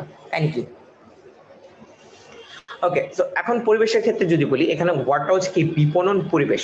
তো পরিবেশ মানে কি? পরিবেশ মানে হচ্ছে আমাদের চারপাশের অবস্থা যেটা হচ্ছে আমাদের ইনফ্লুয়েন্স করে, সেটা হচ্ছে আমাদের পরিবেশ। তার মানে বিপণন পরিবেশ কি? অর্থাৎ বিপণনের কার্যক্রম করতে যে বিপণনের পারিপার্শ্বিক যে অবস্থাগুলি বিপণনকে ইনফ্লুয়েন্স করবে, মার্কেটিংকে ইনফ্লুয়েন্স করবে, সেটা হচ্ছে আমার বিপণন পরিবেশ বা মার্কেটিং এনভায়রনমেন্ট যেটা বলি না কেন। তো এই পরিবেশটাকে হচ্ছে সাধারণত দুইটা ভাগে ভাগ করা হয়েছে, একটা হচ্ছে ব্যষ্টিক পরিবেশ আর একটা হচ্ছে সামষ্টিক পরিবেশ। ওকে, তো এখন হচ্ছে এই জিনিস দুইটাকে হচ্ছে আমরা ডিভাইড করে পড়বো। তো প্রথমে আমরা যেটাকে পড়বো সেটা হচ্ছে ব্যষ্টিক পরিবেশ। তো ব্যষ্টিক পরিবেশ যদি বলি, এটা হচ্ছে কোম্পানিতে একদম সরাসরি ইনফ্লুয়েন্স ফেলে, আপনার মার্কেটিং এর কাজকর্মে একদম সরাসরি ইনফ্লুয়েন্স ফেলবে এবং আপনি চাইলে তাদেরকে সর্ট অফ কন্ট্রোল করতে পারবেন। সেগুলো হচ্ছে মূলত ব্যষ্টিক পরিবেশ। এখন হচ্ছে যে উদাহরণগুলো আছে মানে জাস্ট হচ্ছে একটু করে রিভিউ করে নি। তো প্রথমে হচ্ছে ক্রেতা। ক্রেতা এবং ভোক্তার পার্থক্য জানেন তো? কেউ জানেন? হাত তোলেন তো। ক্রেতা এবং ভোক্তার মধ্যে পার্থক্য কি? হ্যাঁ ভাইয়া, না, বলেন।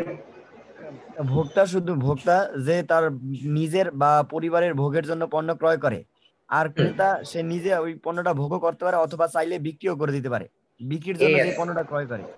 Exactly. Good. Thank you. So customer and consumer, there is a huge difference between these two words. Customers and consumer. একটা হচ্ছে কি ক্রেতা, একটা হচ্ছে ভোক্তা। এই দুইটার মধ্যে হচ্ছে ডিফারেন্স আছে। চ্যাট বক্সে চ্যাট আছে, let me hold on. Okay. So ক্রেতা কি করে? ক্রেতা হচ্ছে জাস্ট প্রোডাক্টটা ক্রয় করে, সে নিজে ভোগ করতেও পারে, নাও করতে পারে। বাট ভোক্তা কি করে? ভোক্তা প্রোডাক্টকে নিজে ভোগ করবে। ঠিক আছে? তো এখানে ক্রেতা বলতে মূলত ক্রেতা ভোক্তা দুইটাকেই বুঝাচ্ছি, জাস্ট আপনাকে ডিফারেন্সটা জানার জন্য আপনাকে আসলাম। তো এই যে ক্রেতা আছে, এই ক্রেতাকে দেখেন এখানে কয়েক ভাগেই হচ্ছে ভাগ করা যাইতে পারে। যেমন এখানে আছে ভোক্তা বাজার, শিল্প বাজার অর্থাৎ ব্যবসা বাজার। তো এই ভোক্তা হচ্ছে মূলত কি ভোক্তা, আর শিল্প বাজার যারা আছে তারা হচ্ছে মূলত ক্রেতা সর্ট অফ। তো শিল্প বাজার কি করে? পুনরায় হচ্ছে কি উৎপাদনের জন্য শিল্প বাজার, মনে রাখেন এখান থেকে পাশাপাশি 2 নাম্বার এবং 3 নাম্বার, শিল্প বাজার হচ্ছে পুনরায় উৎপাদনের জন্য হচ্ছে প্রোডাক্ট কিনে, আর পুনঃবিক্রেতা হচ্ছে কি পুনরায় বিক্রি করার জন্য প্রোডাক্ট কিনে। শিল্প বাজার হচ্ছে কি পুনরায় উৎপাদন করার জন্য কিনে, আর পুনঃবিক্রেতারা হচ্ছে কি পুনরায় বিক্রি করার জন্য কিনে। এখন পুনঃবিক্রেতা কারা? পুনঃবিক্রেতা হচ্ছে যে খুচরা ব্যবসায়ী আছে, পাইকারি ব্যবসায়ী আছে, তারা প্রোডাক্ট কিনে কিসের জন্য? পুনরায় বিক্রি করার জন্য। ওকে, তারপর হচ্ছে সরকারি বাজার, আন্তর্জাতিক বাজার। সরকারি বাজার হচ্ছে মূলত সরকারি যে প্রতিষ্ঠান আছে সেগুলি, আর আন্তর্জাতিক বাজার হচ্ছে দেশের বাইরের প্রতিষ্ঠানগুলি। এটা আর কোম্পানি, এটা সম্বন্ধে আসলে কাকে বলে কি আসল বিষয় এগুলি জানার দরকার নেই। এইখান থেকে যেটা কোশ্চেন আসতে পারে যে নিচের কোনটি ব্যষ্টিক পরিবেশের উদাহরণ। বা নিচে কোনটি বাহ্যিক পরিবেশের অন্তর্ভুক্ত। সো এই যে প্রথম যে আপনাদের একদম স্লাইডটা ছিল, এই যে এই স্লাইডটা খুব মাথায় রাখবেন যে হচ্ছে বাহ্যিক পরিবেশের অন্তর্ভুক্ত উপাদান কোনগুলি, এখান থেকে মূলত কোশ্চেন আসে। আচ্ছা, তারপর হচ্ছে এই যে মধ্যস্থ কারবারি যেটা আছে, মধ্যস্থ কারবারির মধ্যে মূলত হচ্ছে যারা হচ্ছে পাইকারি আছে, খুচরা আছে তারা, এবং এইটা নিয়ে ডিটেলস ইনডেপথ হচ্ছে আমরা অধ্যায়ই পাবো, ওইখানে হচ্ছে আমরা ইনডেপথ এই জিনিসটা বুঝবো। তো মধ্যস্থ ব্যবসায়ী মূলত কি করে, আমার যে উৎপাদনকারী আছে এবং যে ভোক্তা আছে তাদের মাঝখানে হচ্ছে জাস্ট একটা কি বলবো মিল করিয়ে দেয়, সেতু বন্ধন করে দেয়। উৎপাদনকারী এবং ভোক্তার মাঝখানে সেতু বন্ধন করিয়ে দেয় কারা, মধ্যস্থ কারবারি যারা আছে তারা। ওকে, তারপর হচ্ছে প্রতিযোগী। এইটা আসলে আপনাদের বোঝানোর কিছু নেই, আপনারা খুব ভালো করে জানেন প্রতিযোগী কারা, কম্পিটিটরস কারা, অর্থাৎ যারা হচ্ছে আপনার একই জাতীয় প্রোডাক্ট, আপনি যে প্রোডাক্টটা অফার করতেছেন সেম জাতীয় প্রোডাক্ট যারা অফার করবে তারা হচ্ছে প্রতিযোগী। এরপর হচ্ছে জনগোষ্ঠী। তো এই জনগোষ্ঠীটা অনেক ধরনের হইতে পারে, মূলত 7 ধরনের জনগোষ্ঠী হয়। আপনার হচ্ছে কি বলবো এখানে দেওয়া আছে, তারপর হচ্ছে আপনাদের হয়তো বই যে আছে সেই বইয়ের মধ্যে পেয়ে যাইতে পারে যে জনগোষ্ঠী কয় ধরনের হতে পারে, 7 ধরনের হতে পারে, বা জনগোষ্ঠী কারা, কি আসল বিষয়, এরকম কোশ্চেন আসতে পারে। তো এখানে যেমন ধরেন দিয়ে রাখছি কয়েকটা, অর্থ সংস্থানকারী জনগোষ্ঠী। অর্থ সংস্থানকারী জনগোষ্ঠী কারা, যেমন ধরেন ব্যাংক, বিমা বা হচ্ছে ঋণ দেয়, এরকম হচ্ছে অর্থ সংস্থানকারী। প্রচার জনগোষ্ঠী বা সরকার, প্রচার কারা করে, ওই যে মিডিয়া যারা আছে, সরকার, এরাও একটা সরকারি প্রতিষ্ঠান যারা আছে এরাও একটা জনগোষ্ঠী হতে পারে, এরাও তো হচ্ছে আপনার বিজনেসে ইনফ্লুয়েন্স ফেলে, সরকারও আপনার নানান ভাবে নিয়ম নীতির মাধ্যমে ইনফ্লুয়েন্স ফেলে। নাগরিক কার্যক্রম যে হচ্ছে বা স্থায়ী জনগণ, এরা আপনাকে কিভাবে ধরেন আপনি যেখানে বিজনেস করতেছেন তার কারণে ধরেন ময়লা পানি বের হয়, আপনার ড্রেনেজ সিস্টেম ভালো না, তো আশেপাশে যে মানুষজন আছে দুর্গন্ধে টিকতে পারে না, বা হচ্ছে আপনি যে কার্যক্রম করতেছেন দেখা গেল পরিবেশের কোনো ক্ষতি হচ্ছে, তো পরিবেশবাদী যারা আছে তারা হচ্ছে মানে হচ্ছে আন্দোলন শুরু করে দিল, বা স্থানীয় জনগণ যারা আছে তারা আন্দোলন শুরু করে দিল যে এইভাবে কাজকর্ম চলতে পারে না। তো এর জন্য দেখা যাবে আপনার বিজনেসে অনেক ধরনের চেঞ্জ আনতে হতে পারে। তারপরে এখানে সবার আস্তে আস্তে যেমন ধরুন অভ্যন্তরীণ জনগোষ্ঠী। অভ্যন্তরীণ জনগোষ্ঠী কারা, কোম্পানির ভিতরে যারা হচ্ছে আপনার কোম্পানিতে কাজ করে, তো তারাও তো নানানভাবে আপনি ইনফ্লুয়েন্স করতে পারে, যে আপনার স্যালারি কম দিচ্ছেন, আপনার স্যালারি বাড়ান, আপনি এখানে আলো বাতাসের সুবিধা নেই, বাতাসের সুবিধা বাড়ান, আপনি যে প্রোডাক্টটা যেভাবে তৈরি করতেছেন এতে কাজ মানে হচ্ছে যারা উৎপাদন করে তাদের হচ্ছে রিস্ক থাকে, লাইফ রিস্ক থাকে, তো মেশিনটা চেঞ্জ করেন। তো এইভাবে জনগোষ্ঠীর নানানভাবে হচ্ছে আপনার মার্কেটিং এ ইনফ্লুয়েন্স ফেলতে পারে। ওকে, জনগোষ্ঠীর পরে হচ্ছে আমাদের সামষ্টিক। সো এইটা হচ্ছে ঠিক সেম ভাবে পড়বেন যে সামষ্টিক পরিবেশের মধ্যে অন্তর্গত কোন কোনটা বলছে। তো এটা বুঝে নাকি আমি হচ্ছে শেষ করার আগে আপনাদের কাছে একটা জিনিস জানি যে ব্যাকবোন থেকে আপনাদের কি ডিরেকশন দিয়েছে, আপনারা কি বই পড়বেন বা কি বলা হয়েছে বলেন তো একটু কাইন্ডলি, কেউ আমার সাথে একটু কথা বলেন। হ্যাঁ ভাইয়া, ব্যাকবোন থেকে মানে বাংলার জন্য শুধু ওই দিন যে স্যার ক্লাস নিয়েছিল সে কিছু বইয়ের কথা বলছিল, এছাড়া কোনো নির্দিষ্ট কোনো ইয়া দেয়নি, যে যার মতো আর কি বই কিনতে বলছে। তো ভাই আমি দেখেন ইউসিসির এক্সেট বই কিনছি, ইউসিসির সি ইউনিটের এক্সেট বই কিনছি। ওকে গুড গুড, হ্যাঁ বলেন। হ্যালো, বিচিত্রা কিনছি ভাইয়া, বিচিত্রা কোয়াইট গুড, বিচিত্রা খুব ভালো। আচ্ছা, আপনারা তো সবাই মনে ঢাকার ভিতরে না, সব ম্যাক্সিমামই ঢাকার বাইরে, রাইট? জি ভাইয়া, জি জি। ওকে, তাহলে আমি যতটুকু বুঝতে পারলাম যে হচ্ছে যেই সাবজেক্ট যেই স্যার ক্লাস নিয়ে উনি ওনার মতো যে বই রেফার করবে আপনি সেই বই পড়বেন। ওকে, সো ইন দ্যাট কেস আপনাকে দুইটা ধরনের বই পড়তে হবে, একটা হচ্ছে এমসিকিউর জন্য, একটা হচ্ছে রিটেনের জন্য। তো আপনি কিন্তু এক বই দুই পদ্ধতিতে ফলো করতে পারবেন না।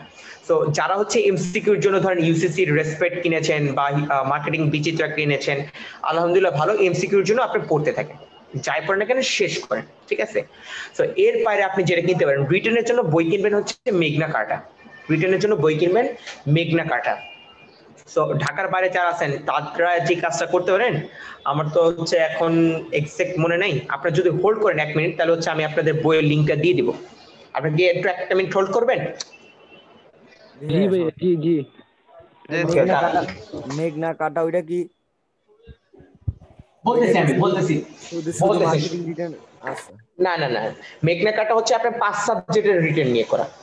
মেঘনা কাটা আপনার 5 সাবজেক্ট নিয়ে রিটেন করা। আমি এখন একটা আপনাকে নাম্বার লিখে দিব, ওই নাম্বারটা আপনারা নোট করে নেবেন। 1 মিনিট হোল্ড করুন। তুহিন স্যার শুনতে পাচ্ছেন? রাজন বলছিলাম স্যার, একটু কাইন্ডলি যদি আপনি বইয়ের ডিটেইলস আমাকে সেন্ড করেন, দেন আমি ওদেরকে গ্রুপে সেন্ড করে দেব। গ্রুপ আছে ওদের? হ্যাঁ, আমাদের গ্রুপ আছে। আপনি একটু বইয়ের ডিটেইলসটা আমাকে সেন্ড করে দিলেন, দেন আমি গ্রুপে সেন্ড করব। তাহলে তো আলহামদুলিল্লাহ ভালো। আর আপনাদের বলেন। হ্যাঁ, আপনাদের আর কোনো যদি সাবজেক্ট ওয়াইজ কোনো প্রশ্ন থাকে, মানে আজকের যে টপিক ওয়াইজ কোনো প্রশ্ন থাকলে প্রশ্নগুলো আমি করেন। না প্রশ্নগুলো না নেওয়া হয়েছে আমি স্যার? শেষ করি না, টপিক শেষ বুঝাইতে যে আমি বলছি বুঝাইতে যে ও আচ্ছা আচ্ছা, ওকে জি ঠিক আছে স্যার। রাজন ভাই, আমি হচ্ছে জি আপনি তাহলে বইয়ের ডিটেলস বলে দিব এবং দুইটা বই আমি বলে দিব। এই দুইটা বই আমি আপনাকে হুম যে হুম। কন্টাক্ট নাম্বার দিব, ওই কন্টাক্ট নাম্বার কন্টাক্ট করলে ও আপনাকে কুরিয়ার করে দেওয়ার ব্যবস্থা করবে, ঠিক আছে? কুরিয়ার হুম। ব্যবস্থা করলে। তো স্যার আপনার রেফারেন্সে স্পেশাল কোনো ডিসকাউন্ট পাওয়া যাবে কিনা? ও বাবা, এটা তো আমি কিছু না, ওইটা তো আমার কোনো কিছু না। বইয়ের রাইটার আমি, বাট পাবলিকেশন টোটালি ডিফারেন্ট, ঠিক আছে? তাইলে তো স্যার কোনো কথাই নেই, আপনি যেহেতু রাইটার তাহলে কোনো কথাই নেই স্যার, তাহলে স্পেশাল ডিসকাউন্টের ব্যবস্থা করতে আপনার হবে ভাই please। ব্যাকবোনের মানুষজন হয়ে যদি ডিসকাউন্ট চান তাহলে কি হয় বললেন? না না, এটা তো আমাদের জন্য না, এটা তো স্টুডেন্টদের জন্য ভাই। ওকে, স্টুডেন্টদের জন্য ওকে ডেফিনেটলি। আপনি হচ্ছে ব্যাকবোনের পরিচয়টা দিন, আমি ওই পাবলিশারকে বলে রাখবো ব্যাকবোনের পরিচয়টা দিন।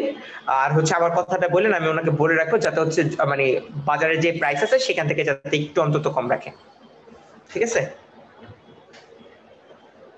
স্যার আপনার রাজন ক্লাস ভাই। শুরু করুন। জি স্যার, আপনি কন্টিনিউ করেন স্যার। ওকে ঠিক আছে।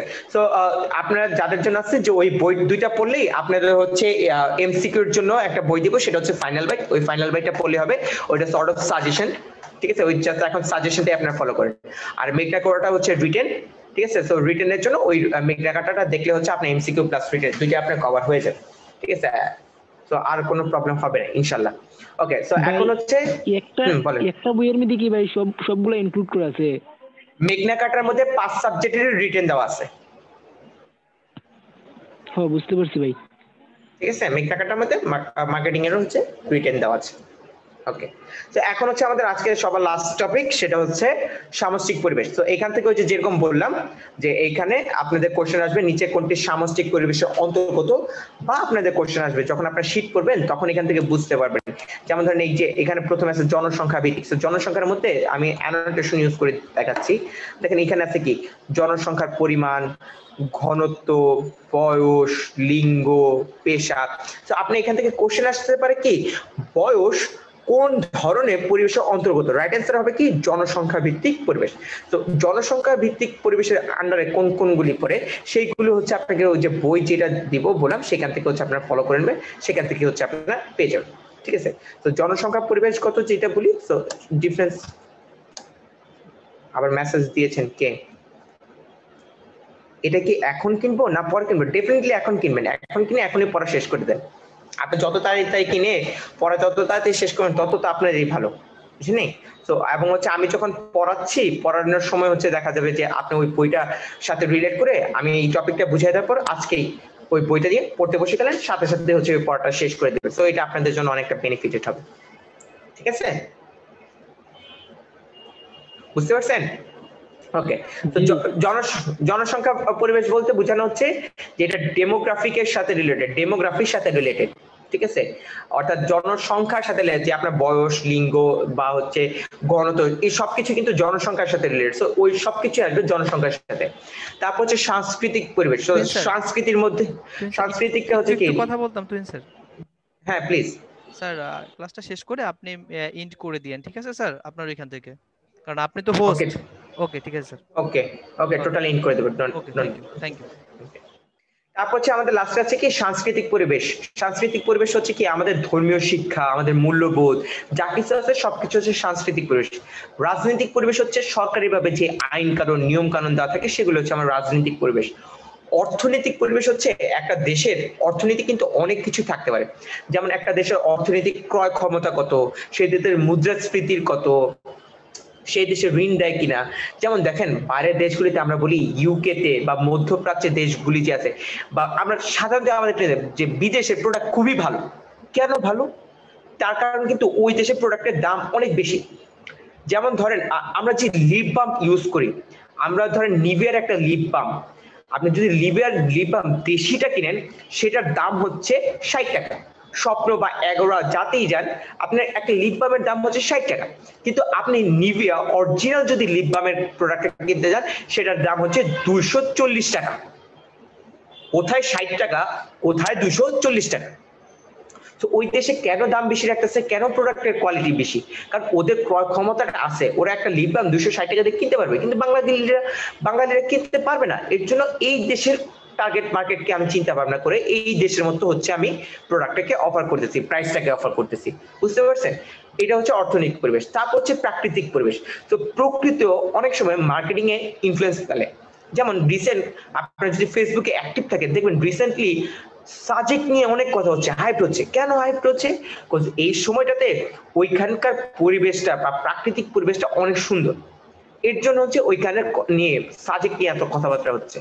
তো এই প্রাকৃতিক নানান উপাদানও আপনার মার্কেটিং এ ইনফ্লুয়েন্স ফেলতে পারে, নানান ভাবে ইনফ্লুয়েন্স ফেলতে পারে। আর সবার লাস্টে হচ্ছে প্রযুক্তিগত পরিবেশ। তো এই যে কথাগুলি বললাম এগুলি নিয়ে যদি ডিপলি আপনাকে বুঝাইতে চাই আমার 1 থেকে 1.5 ঘন্টা সময় লাগবে যদি এগুলি বুঝাইতে যে মার্কেটিং এগুলি ইমপ্লিকেশন আসলে কিভাবে। তো আমি জাস্ট এখানে আপনাকে ব্রিফ জাস্ট দিয়ে দিই। যেমন ধরেন প্রযুক্তির ক্ষেত্রে বলা হয় যেমন মার্কেটিং অ্যানালিটিক্স বা বিজনেস অ্যানালিটিক্স বা এআই, বিগ ডাটা, এই কথাগুলি বর্তমান সময়ে মার্কেটিং এর সাথে অনেক অনেক রিলেটেড। তো এই বিগ ডাটা জিনিসটা কি? বিগ ডাটা হচ্ছে মূলত আপনি কি করতেছেন A to Z আমি খোঁজ রাখবো। যেমন আপনারা ফেসবুকে মেসেঞ্জারে যদি কোনো কিছু সার্চ দেন বা কোনো ফ্রেন্ডকে যদি কোনো একটা প্রোডাক্ট অফার করেন, দেখবেন পরবর্তী নিউজ ফিড থেকে না ওই প্রোডাক্ট রিলেটেড অ্যাডভার্টাইজমেন্ট আপনাকে দেওয়া হয়। কিসের মাধ্যমে দেওয়া হয়? ওই যে বিগ ডেটার মাধ্যমে। অলসো আপনি যে প্রোডাক্ট নিয়ে কথা বলতে চান সেই প্রোডাক্টটাই আপনাকে সাথে সাথে আমি অফার করতেছি। কেন করতেছি? এই প্রযুক্তির মাধ্যমে আমি সেটা করতে পারতেছি।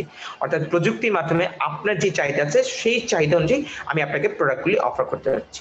ঠিক আছে? তো এই হচ্ছে মূলত এই সামষ্টিক পরিবেশের যে উপাদানগুলো আছে সেগুলি ব্রিফ। তো এখানে কেউ কোনো কিছু বুঝে নেই এমন কেউ কি কিছু আসছেন? স্যার, হ্যাঁ বলেন প্লিজ। জনগোষ্ঠী আর জনসংখ্যাগত পরিবেশ একটা অভ্যন্তরীণ একটা বাহ্যিক, এটার মধ্যে পার্থক্যটা কি? জনগোষ্ঠী এবং জনসংখ্যা দুইটা হচ্ছে ডিফারেন্স, মানে ডিফারেন্সটা কেন এই তো? আচ্ছা, এখানে জনগোষ্ঠীর মধ্যে দেখেন জনগোষ্ঠী যে বলছি এখানে মেইন কিন্তু অভ্যন্তরীণ বা বাহ্যিক কিন্তু মেইন কথা ছিল না। মেইন কথাটা ছিল যে আমি একে ইনফ্লুয়েন্স করতে পারবো কি পারবো না, বা এদের দ্বারা আমি ইনফ্লুয়েন্স হই কি হই না, একে কন্ট্রোল করতে পারবো কিনা, এটা হচ্ছে মেইন কথা। যেমন প্রচার যে জনগোষ্ঠী আছে, যেমন ধরেন মিডিয়া যে আছে, আমি কি তাকে চাইলে কন্ট্রোল করতে পারি না? মিডিয়া আমার নামে কি রিপোর্ট করবে না করবে এটা কিন্তু আমি কন্ট্রোল করতে পারি। চাই যে আমি যে অ্যাডভার্টাইজমেন্ট যে দিচ্ছি সেটা তো সর্ট অফ মিডিয়ার মাধ্যমে দিচ্ছি। তো অ্যাডভার্টাইজমেন্টের মাধ্যমে এই যে ফেয়ার এন্ড লাভলি বলে মাত্রই আপনি সুন্দর হয়ে যাবেন, তো মিডিয়াতে সেটা তো আমিই কন্ট্রোল করতেছি, রাইট? তো এর জন্য অভ্যন্তরীণ বা এই জনগোষ্ঠী যে আছে সেটা আমার ইন্টারনাল, যেটা আমি কি কন্ট্রোল করতে পারছি। বাট এইখানে যে জনসংখ্যা জনগোষ্ঠী আছে সেটাকে আপনি কন্ট্রোল করতে পারবেন না। যেমন আপনার টার্গেট মার্কেট হচ্ছে বাংলাদেশ। এখন বাংলাদেশে একটা লোক চাইলে 5টা সন্তান নিতে পারে, চাইলে একটা সন্তান নিতে পারে, সেটা আপনার পক্ষে কন্ট্রোল করা পসিবল না। কথা বুঝতে পারছি? এর জন্য এই জনসংখ্যা পরিবেশটা হচ্ছে আপনার সামাজিক পরিবেশের মধ্যে আসতেছে, জনগোষ্ঠীর ভিতর আসতেছে না। যে কোশ্চেনটা করছিলেন অ্যানসারটা কি বুঝতে পারছেন? জি স্যার। ওকে, ঠিক আছে। ইয়েস, আটকাও। হ্যাঁ হ্যাঁ প্লিজ বলেন। জি জি বলেন। জনসংখ্যাগত পরিবেশই কি সামাজিক পরিবেশ? জনসংখ্যা পরিবেশ সামাজিক পরিবেশ না তো, সামষ্টিক পরিবেশ। সামষ্টিক। না না ভাইয়া, আমি তো বলতেছি জনসংখ্যাগত পরিবেশের কি অপর নাম কি সামাজিক পরিবেশ নাকি? আচ্ছা, জনসংখ্যাকে আপনি অপর নাম সামাজিক পরিবেশ আসলে সব ক্ষেত্রে বলতে পারবেন না। না, এটাকে আমরা সব ক্ষেত্রে আমি সামাজিক পরিবেশ বলতে পারবো না।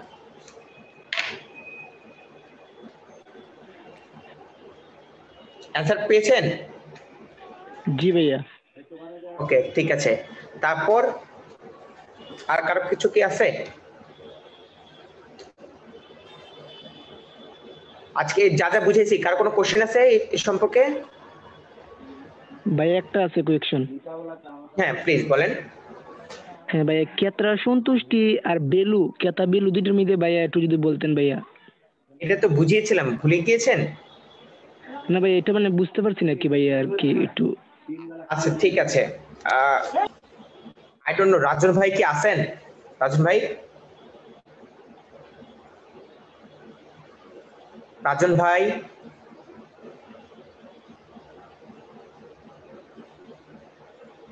ওকে কেউ নাই। আই ডোন্ট নো, আবার রেকর্ডিংও হচ্ছে, এটা হচ্ছে সবচেয়ে বড় সমস্যা। ধরেন আপনাদের বোঝানোর জন্য এখন হচ্ছে ক্লাস থাকলে কিন্তু আমি অনেক দুষ্টুমি করে আপনাদের অনেক দুষ্টুমির উদাহরণ দিতাম, বাট এখন যেহেতু মানে আই ডোন্ট নো তারা আমাকে অ্যালাউ করবে কিনা যে আমি ফ্র্যাঙ্কলি যেভাবে কোচিং এ ক্লাস নিই সেভাবে ফ্র্যাঙ্কলি আমি আপনাদের সাথে ক্লাস নিতে পারবো কিনা। তাহলে এই যে ফর্মাল ওয়েতে যে কথাবার্তা হয় সেই কথাবার্তা না বলে আমি আপনাদের অনেক ভাবে হচ্ছে উদাহরণ দিয়ে দুষ্টুমি করে হচ্ছে ক্লাসটাকে জমিয়ে চেষ্টা করতাম হচ্ছে উদাহরণ দেওয়ার। ওকে, তো আপনি যেটা বলছেন সো ফর্মাল ওয়েতে আপনাকে এক্সাম্পলটা দিচ্ছি, সেটা হচ্ছে ক্রেতা ভ্যালু হচ্ছে আপনি টাকা দিয়ে তার বিনিময়ে যা পাবেন। আপনি টাকা দেওয়া এবং হচ্ছে মানে আপনি যা দিচ্ছেন এবং যা পাবেন তার ডিফারেন্সটা হচ্ছে আপনার কি ক্রেতা ভ্যালু। তো এখন ধরেন আপনি 20,000 টাকা দিচ্ছেন, 20,000 টাকা দিয়ে একটা ফোন কিনছেন, ঠিক আছে।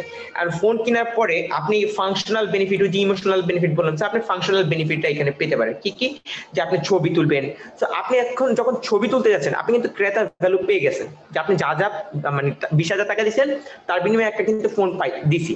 তো ডিফারেন্সটা যে করতেছেন সেই ডিফারেন্সটাই হচ্ছে মূলত ক্রেতা ভ্যালু। এখন এই ডিফারেন্সটা আপনাকে হ্যাপি করতে পারতেছে কিনা, যে হচ্ছে কি বল মানে আরো যদি ক্লিয়ারলি বুঝাই, আপনাদের বুঝাইতে যে বারবার গোলায় ফেলতেছি, সেটা হচ্ছে জানেন আগে রিল্যাক্স হয়নি তারপর আপনারা বুঝাচ্ছি তারা।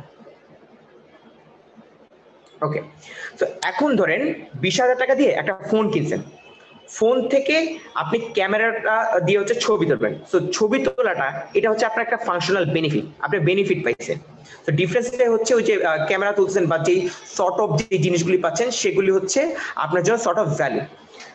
তো এখন এই যে ছবিটা তুলতেছেন এই ছবিটা দিয়ে আপনি হচ্ছে দেখেন কম মানের ছবি তুলতে পারেন বা হচ্ছে ডিএসএলআর এর মতো ছবি তুলতে পারেন। এখন যে ছবিটা তুলতেছেন দেখা গেল একটা 20,000 টাকার ফোন দিয়ে ছবিটা হচ্ছে ঘোলা ঘোলা আসতেছে। তো বাট আপনি 20,000 টাকা দিয়ে আপনি যে ফোনটা কিনছেন সেই ছবিটাতে অনেক চকচকা ঝকঝকা একটা ছবি আসতেছে। তার মানে কি আপনি যে জিনিসটা পাইছেন ওই যে ক্যামেরার যে বেনিফিটটা পাইছেন এই বেনিফিটটাতে আপনি কি এক্সট্রা কিছু পাচ্ছেন না, আপনি বেশি কিছু খুশি হচ্ছেন না। এখন হচ্ছে মানে হচ্ছে ব্যাকবোনের কথা চিন্তা করলাম না, আপনার দুষ্টুমি করে উদাহরণ দিলে হচ্ছে এটা মানে আপনার বুঝতে সুবিধা হবে। সে ফর এক্সাম্পল আপনার হচ্ছে অনেকের সাথে ক্রাশ আছেন, তো আপনি চাচ্ছেন যে হচ্ছে এখন আপনি ক্যাটরিনা কাইফের সাথে ডেটে যাবেন। সো ডেটে যাবেন বলতে আপনার তার সাথে হচ্ছে দেখা করতে যাচ্ছে। সো আপনার সাথে ক্যাটরিনা কাইফের দেখা করার ব্যবস্থা করে দিলাম, 5 লাখ টাকা দিলেন, 5 লাখ টাকার বিনিময়ে আপনাকে ক্যাটরিনা কাইফের সাথে দেখা করার ব্যবস্থা করে দিলাম। সো সেটা হচ্ছে সর্ট অফ আপনার হচ্ছে কি ক্রেতা ভ্যালু, যে আপনি যা দিচ্ছেন তার বিনিময়ে আমি আপনাকে কিছু দিলাম, সেটা হচ্ছে কি ক্রেতা ভ্যালু। এখন আমি তার সাথে অ্যাডিশনাল আপনাকে কিছু দিচ্ছি, যে আমি যে ক্যাটরিনা কাইফের সাথে আপনাকে দেখা করায় দেবো, দেখা করায় দিচ্ছি হচ্ছে জুমের মাধ্যমে। তো এই ক্ষেত্রে আপনাকে কিন্তু দেখা করায় দিচ্ছি, আমি কিন্তু আপনাকে দেখা করায় দিচ্ছি, কিন্তু দেখাচ্ছে কোথায়, জুমের মাধ্যমে। কিন্তু এটা না করে আমি করলাম কি আপনাকে তার সাথে সরাসরি একটা ডিনারে সরাসরি দেখা করানোর ব্যবস্থা করায় দিচ্ছি। তো সেই ক্ষেত্রে আপনি কি সন্তুষ্ট বেশি হবে না যে সরাসরি মিট করতে পারছেন, রাইট? তো এইটাই হচ্ছে ডিফারেন্স, যে আপনি ভ্যালু দিলেই যে আপনি সবসময় সন্তুষ্ট হবেন ব্যাপারটা এরকম না। এই সন্তুষ্টির ব্যাপারটা অনেক কিছু দ্বারা পারসিভড হয়। যেমন আমরা যে কমিউনিকেশন করি, যে প্রচারণা করা হয় বা বিজ্ঞাপন দেওয়া হয়, বিজ্ঞাপনের মাধ্যমে আমাদের ভিতরে একটা এক্সপেকটেশন ক্রিয়েট করে দেওয়া হয়।